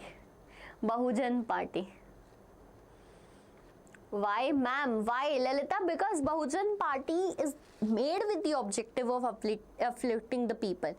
Can you please explain multi-party system? Yes, Vinod, I can. Multi-party system is a party system in which two or more than two political parties have a fair chance of winning the election. Like, it's not only Democrats or Socials, right? Pay attention. Sorry, it's not always Democrats and Conservatives like it used in another country. However, in India, BJP can win, INC can win, AAP can win, or Shiv Sena can win, Trinamool Congress can win, anyone can win the election. That is multi-party system. It is in the country which have multiple ethnicity so that the parties can represent that diversity. Okay? Great. Okay, next question. What role does public participation play in the potential reforms of political parties? Good question, by the way. Pay attention. Yes, Agastya, ask your doubt. So, what role does political participation play in potential reforms of political parties? 1. It serves as a barrier to effective reforms due to conflicting interest. B. It is essential for holding parties accountable and driving meaningful change. C. It contributes to fragmentation and polarization of party. It undermines the authority of party leaders. What do you think is the correct answer?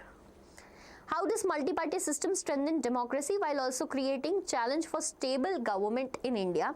This question came in my exam, ma'am. Okay, Agastya, I'll tell you. Cherry, it's not okay. Anti-defection. Do you want me to explain anti-defection or what? Okay. So now you guys are telling me the answer. Ma'am, explain please. Yes. Question is, ma'am, how multi-party system brings accountability in democracy along with that it is not a stable government. See, country like India, right, which have multiple diversity. Again, same. What you can put here is, like if we talk about different party system, that is one party system, first one. We will give counterpoints, counter answer to this. If we talk about one party system, student, one party cannot exist in India. That's very much clear, pretty clear. Why? Because it is a non-democratic system and we are one of the largest democratic country in the world. Second one is two-party system. Like if someone asks me, ma'am, what should be the best party? I'll answer two-party system is the best party system. Why? Because along with this, it brings stability. But the problem in India is that we have ethnicity, difference in ethnicity, language, but one more thing is there. We are not even having same religions, right? Because of which everyone wants to get represented, like if so big geography, na? Talk about different nations, they don't have that much of large geography. In spite of bringing instability, It provides us the basic principle of democracy, that is giving equality to everyone. That basic principle to be conserved, preserved, fundamental rights to be provided. Hence we facilitate this. Okay, hope it is clear to you. Fine, clear? Get it. Clear? Okay, so the answer to this question is B, and you guys were also telling me B. Very good. Next question. Which of the following is not a function of political party in a democracy? Which of the following is not a function of political parties in a democracy? Options are A. Great. Options are A. Providing a platform for voters to choose from different political stances. Not so many questions left. We are left with some questions. Ma'am, anti-defection law. Yes, Cherry. I get it. You are asking the doubt regarding the anti-defection law. I'll explain that. Wait, just for a second. After this question, we are going to... This question is wrong, which you are telling to us double party. Are two party, double party? How can it be wrong? Make art with Shivam. What do you want to say? Question is, which of the following is not a function of political parties in a democracy? Option A. Providing a platform for voters to choose from different policy stances, mobilizing public opinion, settling candidate for elections and campaigning for their victory, directly enacting and enforcing law within the legislation. What do you think? Which of the following is not a function of a political party? I'm getting your answers as D. Fine. Anyone else can challenge this answer D with any explanation? D, ma'am. Okay.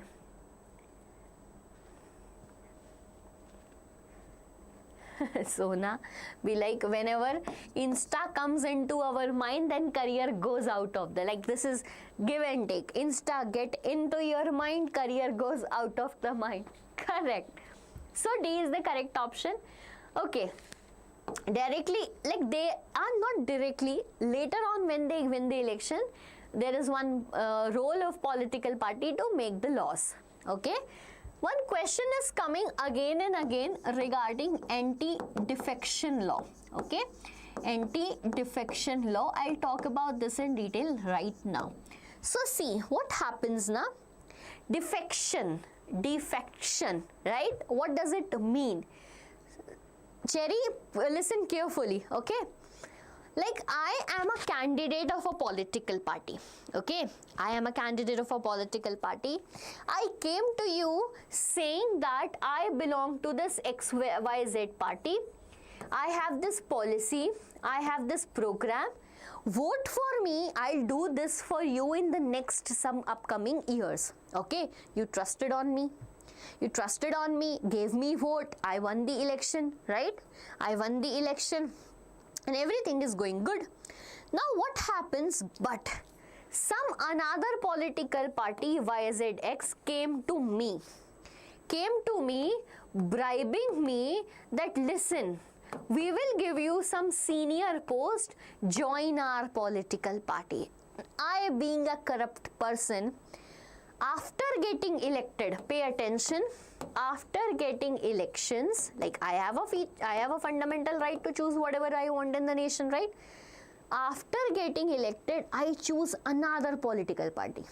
I joined this political party. Now you as an elector trusted me that I will be the member of this political party, but now I am the member of this political party. Is there something that I am fake in front of you?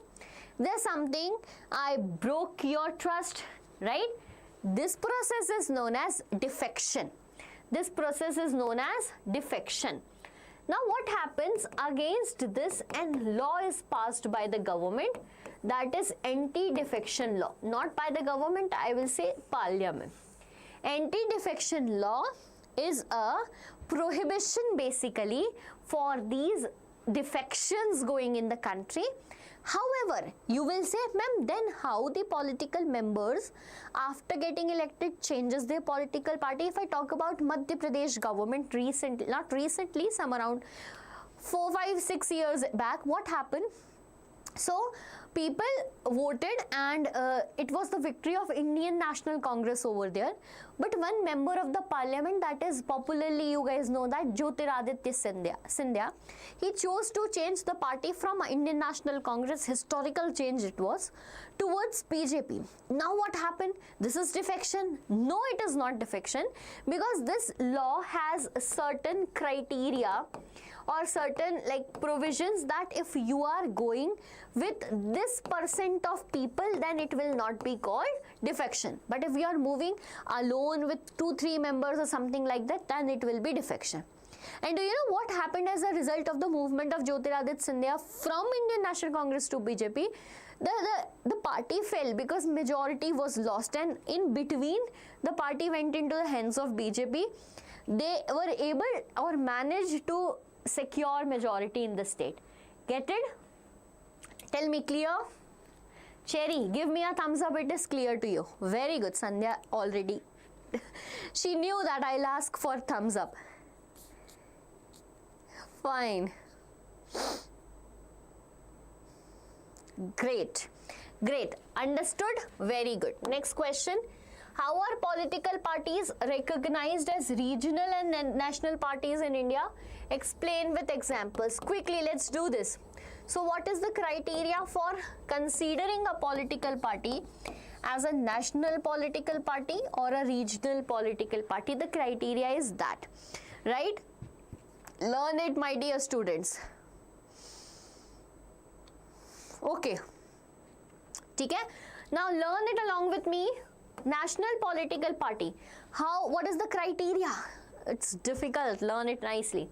So, if a party secures 6% of total votes, okay? Sorry, 6% of what? 6% of total votes where total votes in general elections to Lok Sabha. In general elections to Lok Sabha. Fine. General elections to Lok Sabha or 6% of total votes in any 4 states. In any of the 4 states. This is or. Any one of them can be achieved, but along with that we need how many seats? 4 seats in Lok Sabha. This is the second criteria. Fine. And this is how we can consider, not we, Election Commission can consider a party, give it the recognition of national political party. Okay, my dear students. Moving to the next one, that is regional political party, right? Like if we talk about regional political party, if a party secures 6% of total votes, right, total votes in elections to state legislative assemblies, in election to state legislative assembly, then it can be a political party recognized as regional or recognized as state. The second criteria is or at least 2 seats in that respective, okay, in that respective state legislative assembly. Tell me, clear? Done? Never ever forget these criteria, they are quite important.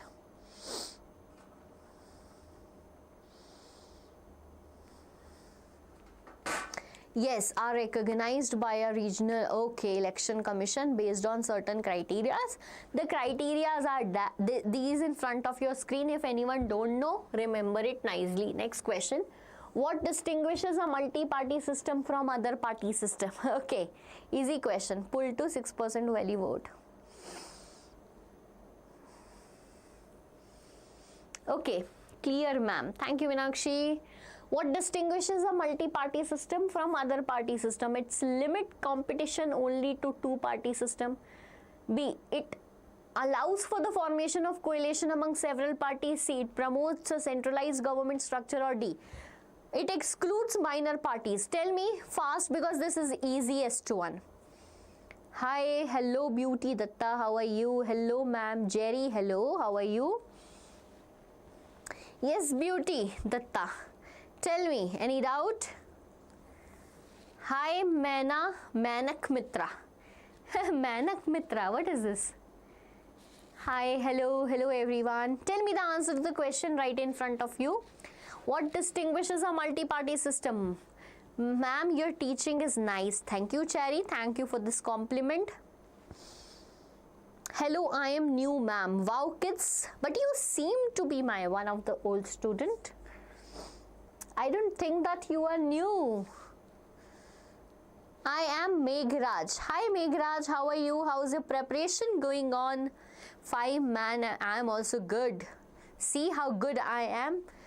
Studying, we guys are studying on Sunday. Nothing can be more good than this. Okay, so what distinguishes a multi-party system from other party system? Students, what do you think?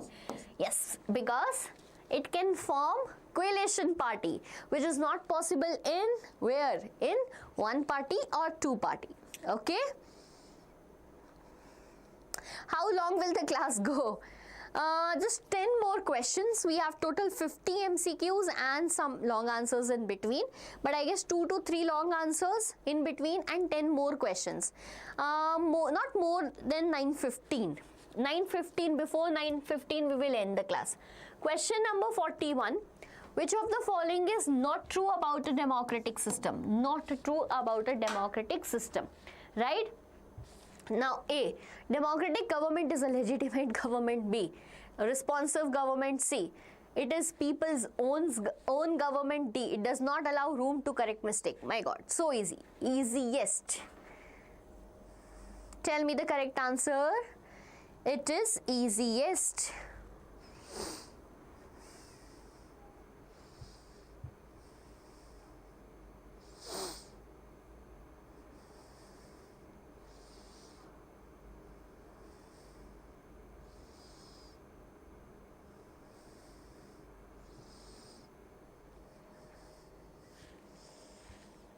Ma'am, D. Ma'am, no one is my friend. Jerry, no worries. You will get so many friends in your life. No need. Abhi, right now you need to focus on your studies. D option is correct. It does not allow. It allows. It allows room to correct mistake. Like there was an act related to there was an act related to farms which was changed by the government after the protest by the farmers. So there is a room to change it. 42. Which of the following is not a core explanation of democratic government? Which of the following is not a core, right? What? Core expectations of democratic government. What do you think?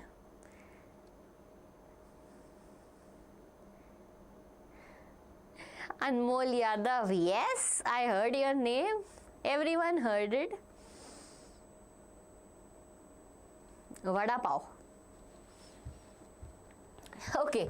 Which of the following is not a core expectation of democratic government? Option A, transparency in decision-making process, efficiency in implementing policies, accountability, or D, that's complete elimination of social conflicts. Okay. No, Vada pav is not from Indore.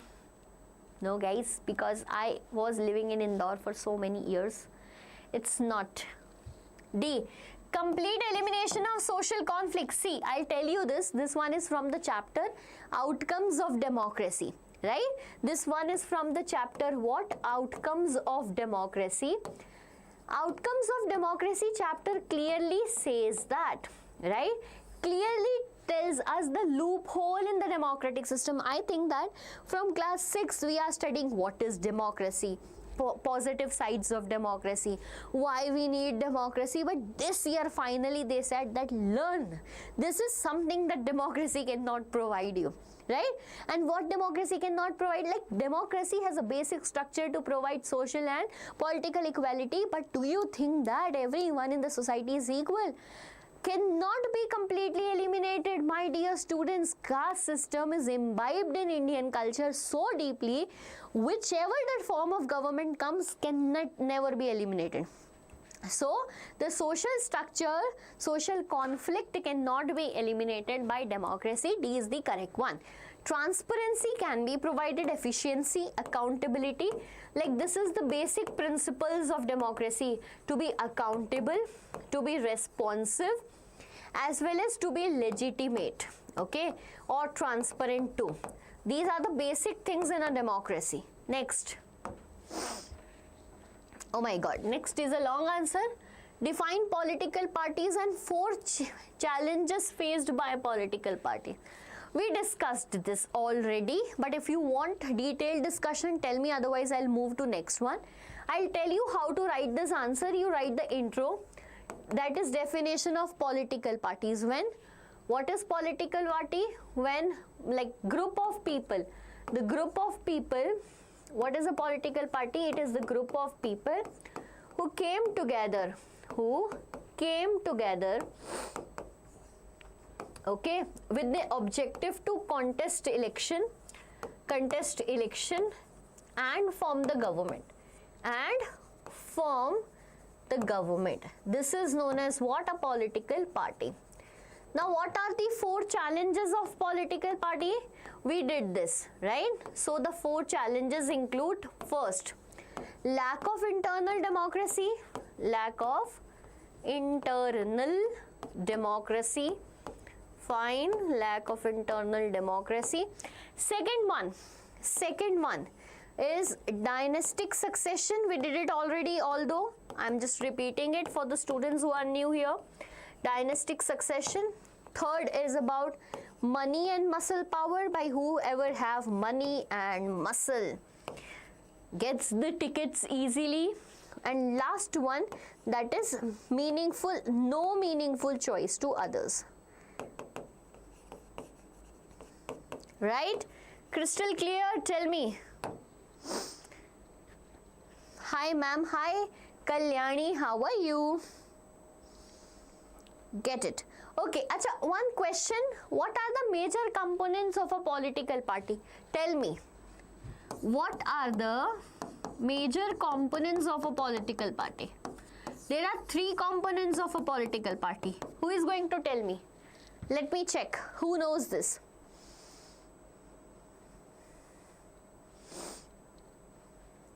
Who knows this? What are the components of a political party? Solo edits. Arey, it's tasty although. I am good, ma'am. Hi Ashok. I remember you tell your name, but I forget what was it. Following 3 components, very good. Sona, it's leader, active member and the followers. Very good. Crystal clear. Yes, Indori Pohe, damn good. So, it is leader, fine. Then we have active members. And the third one, that is followers. Okay, active members and followers. Correct. You guys know that. Oh my god, Sudhanshu, spelling of followers. Do it correct. Don't make this mistake in exam. Next. Okay, so when oh my god, the question is so lengthy. When the government proposed a new infrastructure project, extensive debates among various stakeholders delayed its implementation. Okay. Despite the discussion aimed at ensuring inclusivity, citizens grew frustrated with the lengthy process, believing that a non-democratic regime would have executed the project swiftly. Why do some people perceive democracy as less efficient? Tell me. Why do people have a perception that democracy is not that effective? Options are A, because democratic government prioritize majority. Do you think? B, democratic decision making process are slow. C, democracy suppress public opinion. Or D, lacks transparency. Tell me.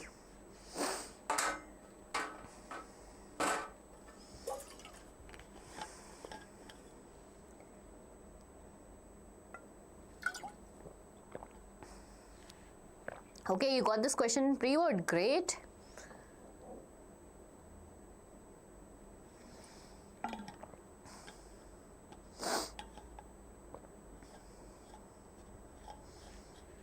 Yeah, Cherry, ask, no issues.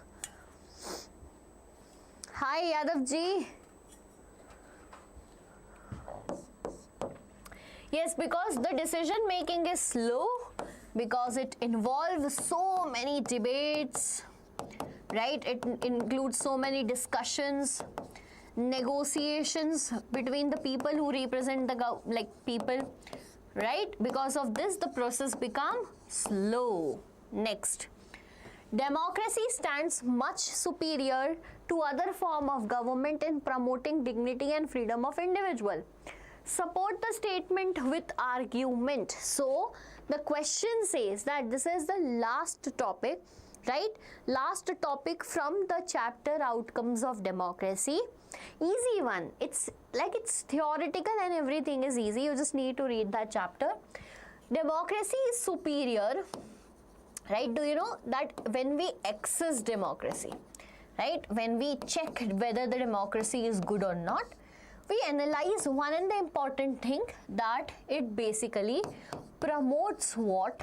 It promotes dignity, right? It promotes dignity as well as freedom of individual.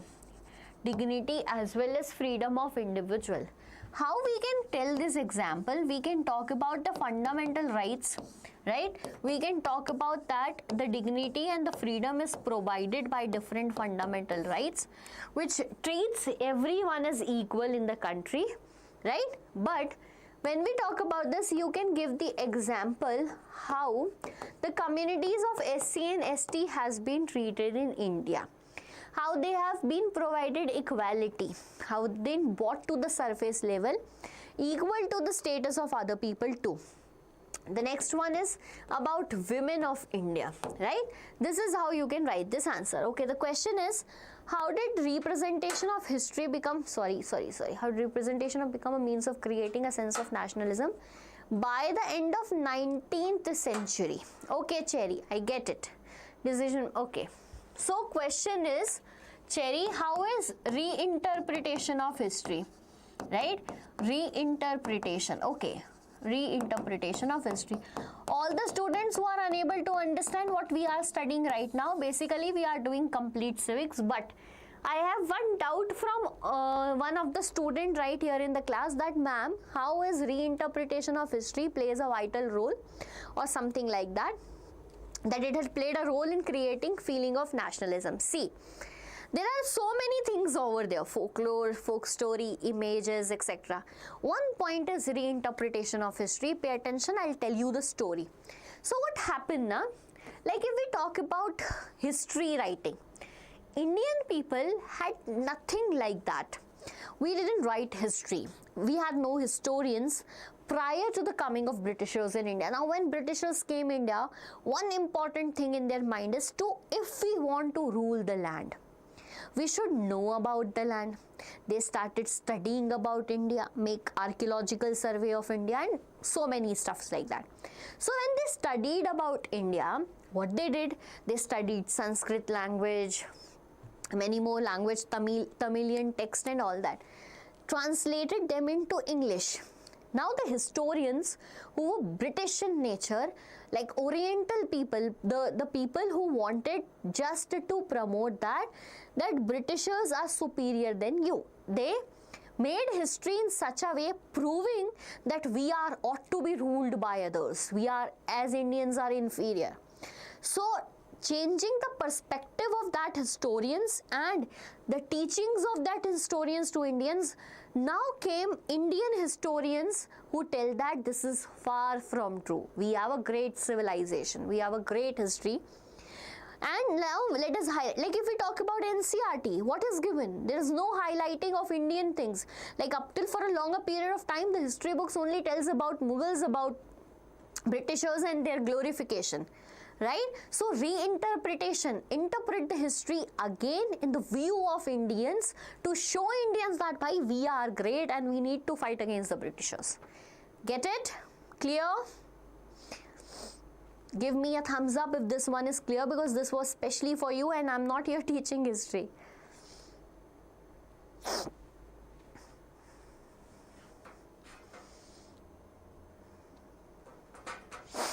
Okay, Okay, next question.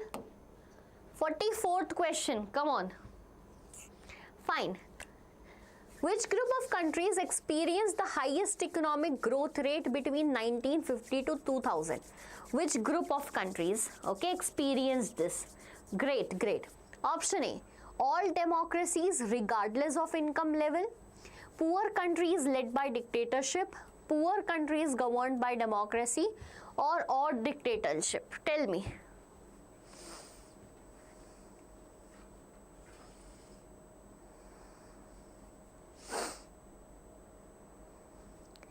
Between this period, which of the following countries had a economic growth?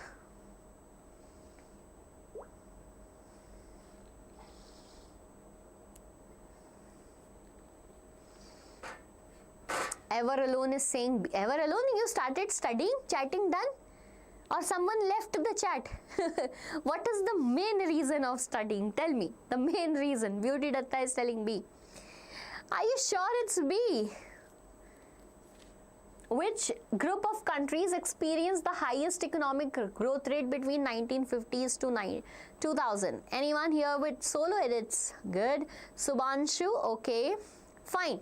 So it is all dictatorship. Not only the poor one, all dictatorship has shown as a trend that they are getting economic growth between 1950s to 2000. D is the correct answer. Alone got alone again. That is why Alone is studying now.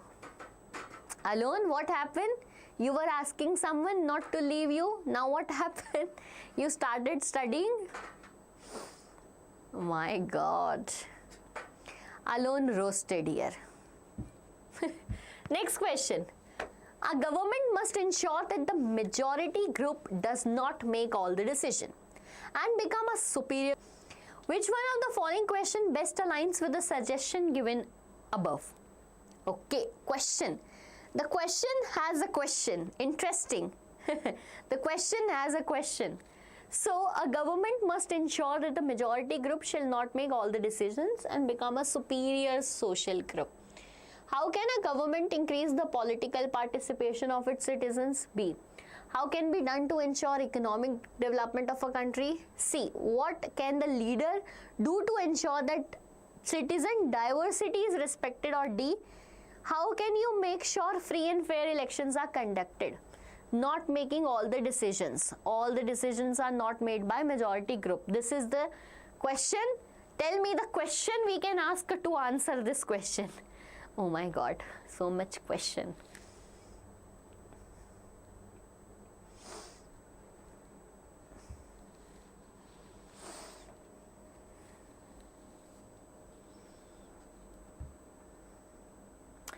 Tell me the answer. Guess the answer to this question right here in front of you. Tell me, I'm coming. Just a second.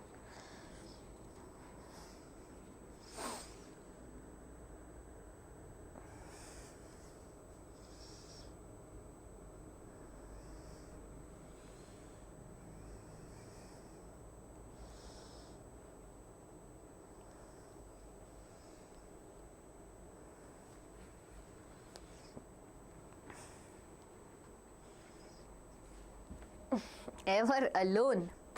Sorry, I'm targeting you now. Okay, everyone here. Okay, Beauty Datta, Pratham. So Pratham is not studying. Aman. Okay, everyone is here answering C. C. Yes, C is correct. C. What is the question about? About majority groups. So whenever there is about that, the power should not lie only in the hands of majority. Then we should ensure that the citizen diversity is respected. We should ensure what? That the citizen diversity is respected. Got the point? What is the exact reason why this answer is correct? Question number 46. Sorry, we have one more question. There are many reforms taken. There are many reforms taken to strengthen the party in India so that they can perform their function well. Explain the statement with answer. Fine. So explain the statement with the correct answer. If I talk about this, there are 3 reforms according to the book. There are 3 reforms according to NCERT. The first one, yes, yes, correct. So the first one is anti-defection law. Anti-defection law. What does it stands for? When we talk about defection, there are members of a political party who change their political parties after getting elected. After getting what? Elected. So when this condition happens, government was so stressed, they were not, people were asking for changes, and an law was passed to stop this. That is anti-defection law, so that political parties cannot change, so that members cannot change their parties so often, which results into unstable form of government. Get it? Second one here is there are certain things which are demanded. Now the second one is about affidavit, right? If I talk about affidavit, the election commission says that, okay, the election commission says that the member of political party, right, the member of political party should submit an affidavit which contains the details, okay, which contains the details regarding their, what we can say, regarding all their assets and criminal records, get it? However, third point is the Supreme Court says that all the members of political party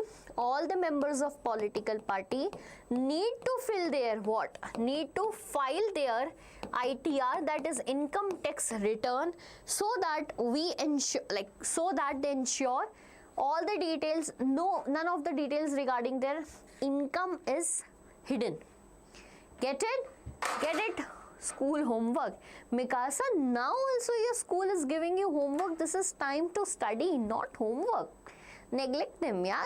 I'll suggest not neglect them, but I'll suggest do it somewhere in a smart manner by whatever you can. Everything has loophole in democracy. Yes, it has loophole. Cherry is asking, ma'am, explain why not D. How can you make sure free and fair elections are conducted? See, I'll tell you why. Because in a country, pay attention, in a country where there is Hindu majority, how will you say that after election the government made is not Hindu majority? It is. In a nation where 74% Sinhala, naturally the government will be formed by whatever you do, free and fair election, but 74% people are Sinhala. The government will be made by Sinhala majority only. 50% people are Hindu, the government will be made by Hindu only. Getting my point? So free and fair election, you do, but what about what you will do regarding the population? Nothing can be done. Okay? Get it? Very good. So we are clear with this question. 46. Why might a citizen choose to file RTI? RTI, you know, Right to Information application, instead of approaching government officials directly? Good questions. RTI Act was passed. Right to Information Act was passed by the government in 2005. Options are A, to gain public recognition for their activism, ensure a document record of their request, C, to express their dissatisfaction with the government, or D, that's all of these.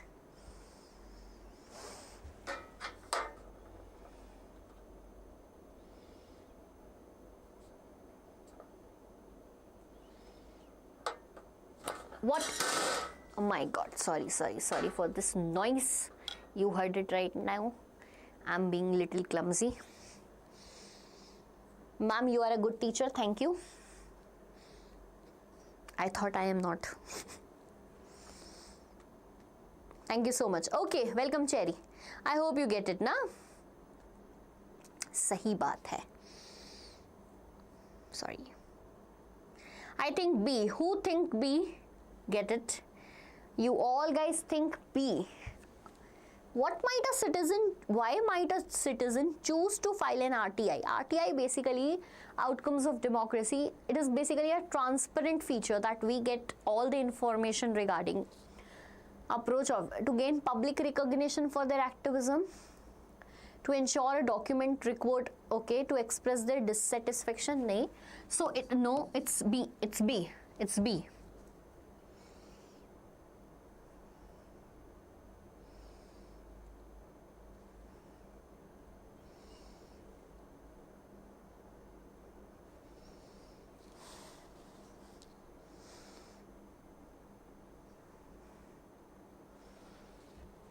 Right, it's B, to ensure a document record of their interest. Whenever a person will ask for RTI, that's right to information, that means a person is wanting the recorded information. Just 4 more. Democracies are better equipped to handle social diversity compared to non-democracies. Why? Democracies are better equipped. How they are better equipped?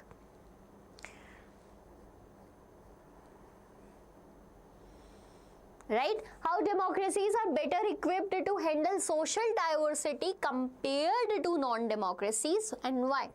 Option A, democracies promote majority rule without compromise, is it? Right? B, democracies encourage mechanism for negotiation and conflict resolution. C, it prioritizes suppressing ethnic and religious differences, or D? Tell me. Better equipped for social diversity. Majority rule. Okay. So A is not correct. It do not promote majority rule. Democracies encourage mechanism for negotiation and conflict resolution. Let's keep this. Democracies prioritize suppressing, non-suppressing. Democracy offer equal economic opportunities, cannot be possible. So which is the correct answer? B. Okay, you guys are telling me. Very good. Ma'am, B. Okay, ma'am. Thank you, ma'am. Okay.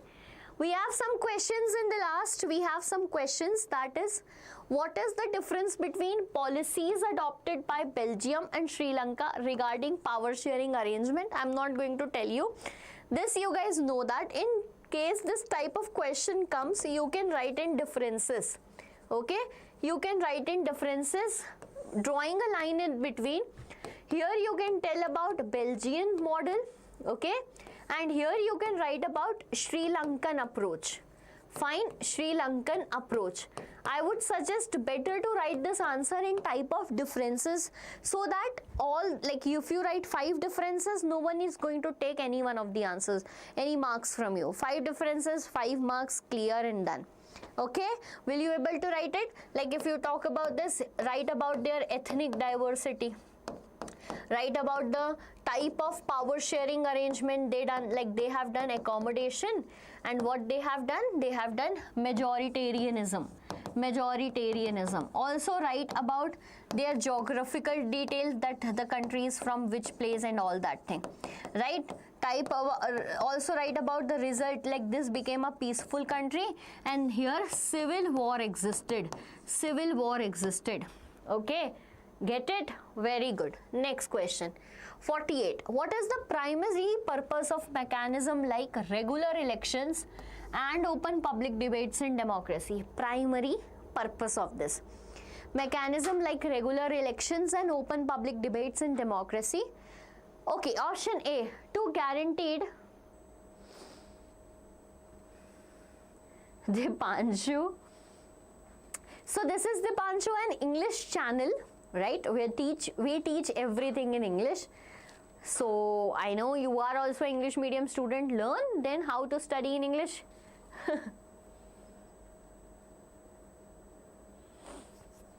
Tell me the answer. What is the primary purpose of mechanism like regular elections? Guarantee economic government? Not at all. Eliminate social diversity, inequality? No. Social harmony? No. C is the correct answer to this. C is the correct answer. Very good, very good, very good. Next. Which of the following statement best reflects? 2 more questions to go and we will end the live today. Pretty happy, guys. You have done complete SST. We discussed about so many important topics. That's great. Complete civics, sorry. Following statement best to reflect the view of democracy. Tell me, democracy is a perfect system. that guarantees prosperity and harmony? My God, democracy can never be a perfect system, right? Democracy is a work in progress with both strength and limitation. Let's see. Democracy is only suitable for wealthy and developed nation. Acha, okay, Epstein here. Democracy offers no clear advantage over other forms of government. B is the correct one. Shivam Thakur, I just took your name. Happy now? B, correct, very good, very good. Next one, 50. Last question of the day. I hope this one is. No, we have one long answer. Last MCQ type of question from the day. What does the statement democracies are still under examination? Very good statement. This can even come as a 2-marker question also or 5-marker question also. What does the statement that democracies are still under examination suggest about the status of democracies? Options are A. Democracy is a failed experiment that should be abundant. Is it? Do you think, my dear students? No. So democracies has achieved their ultimate goals and require no further change. No, not at all possible. We need change. Days pass on as days pass on. Right? Democracy is a dynamic system constantly evolving to meet new challenges. Democracy should prioritize uniformity. No, nothing can come in democracy is not equals to stability. Right? Like temperature is not equals to pressure. Similarly, democracy is not equals to stability. C is the correct answer to this question. Done? Very good. Oh my God, everyone is answering. Great. Last question. State any 2 differences between the local government before and after the Constitution Amendment Act. So before 1992, right? Stretch a line. After 1992. Before 1992 and after 1992. What happened?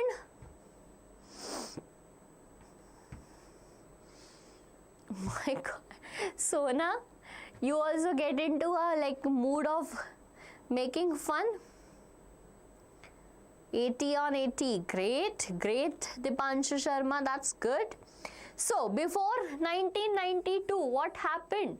No regular elections. Okay, there were no regular elections. But after 1992, constitutional status was given to what? Given to panchayat plus municipalities, out of which, because of which there will be regular elections after every 5 years. Okay.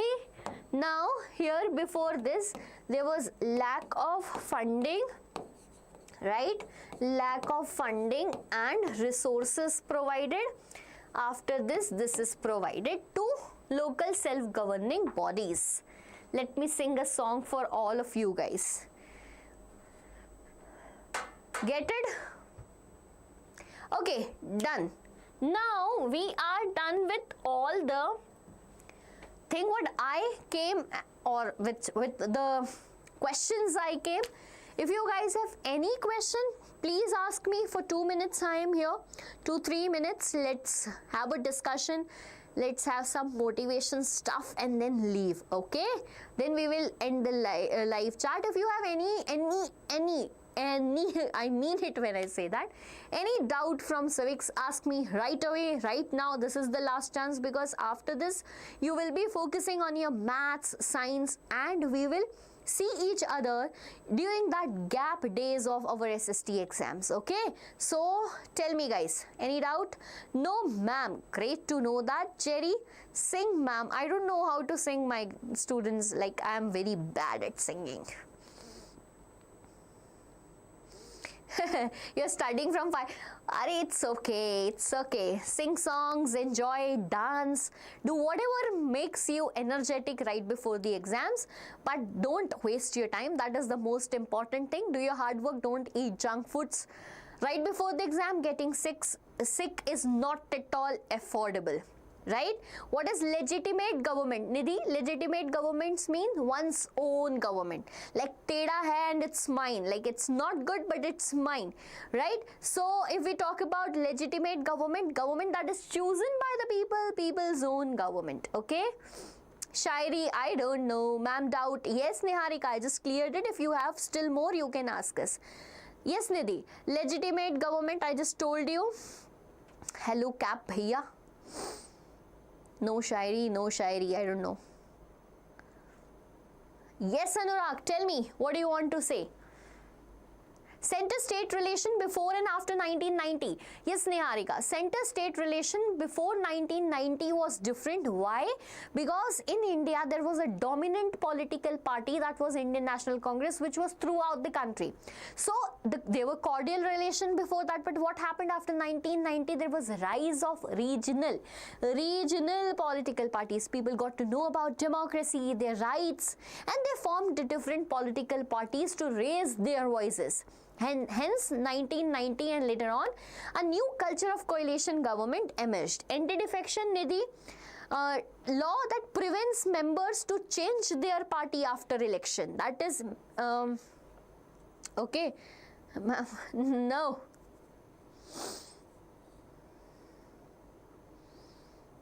Issue, I'll not welcome you because we are about to leave now. Fine, done, everyone clear?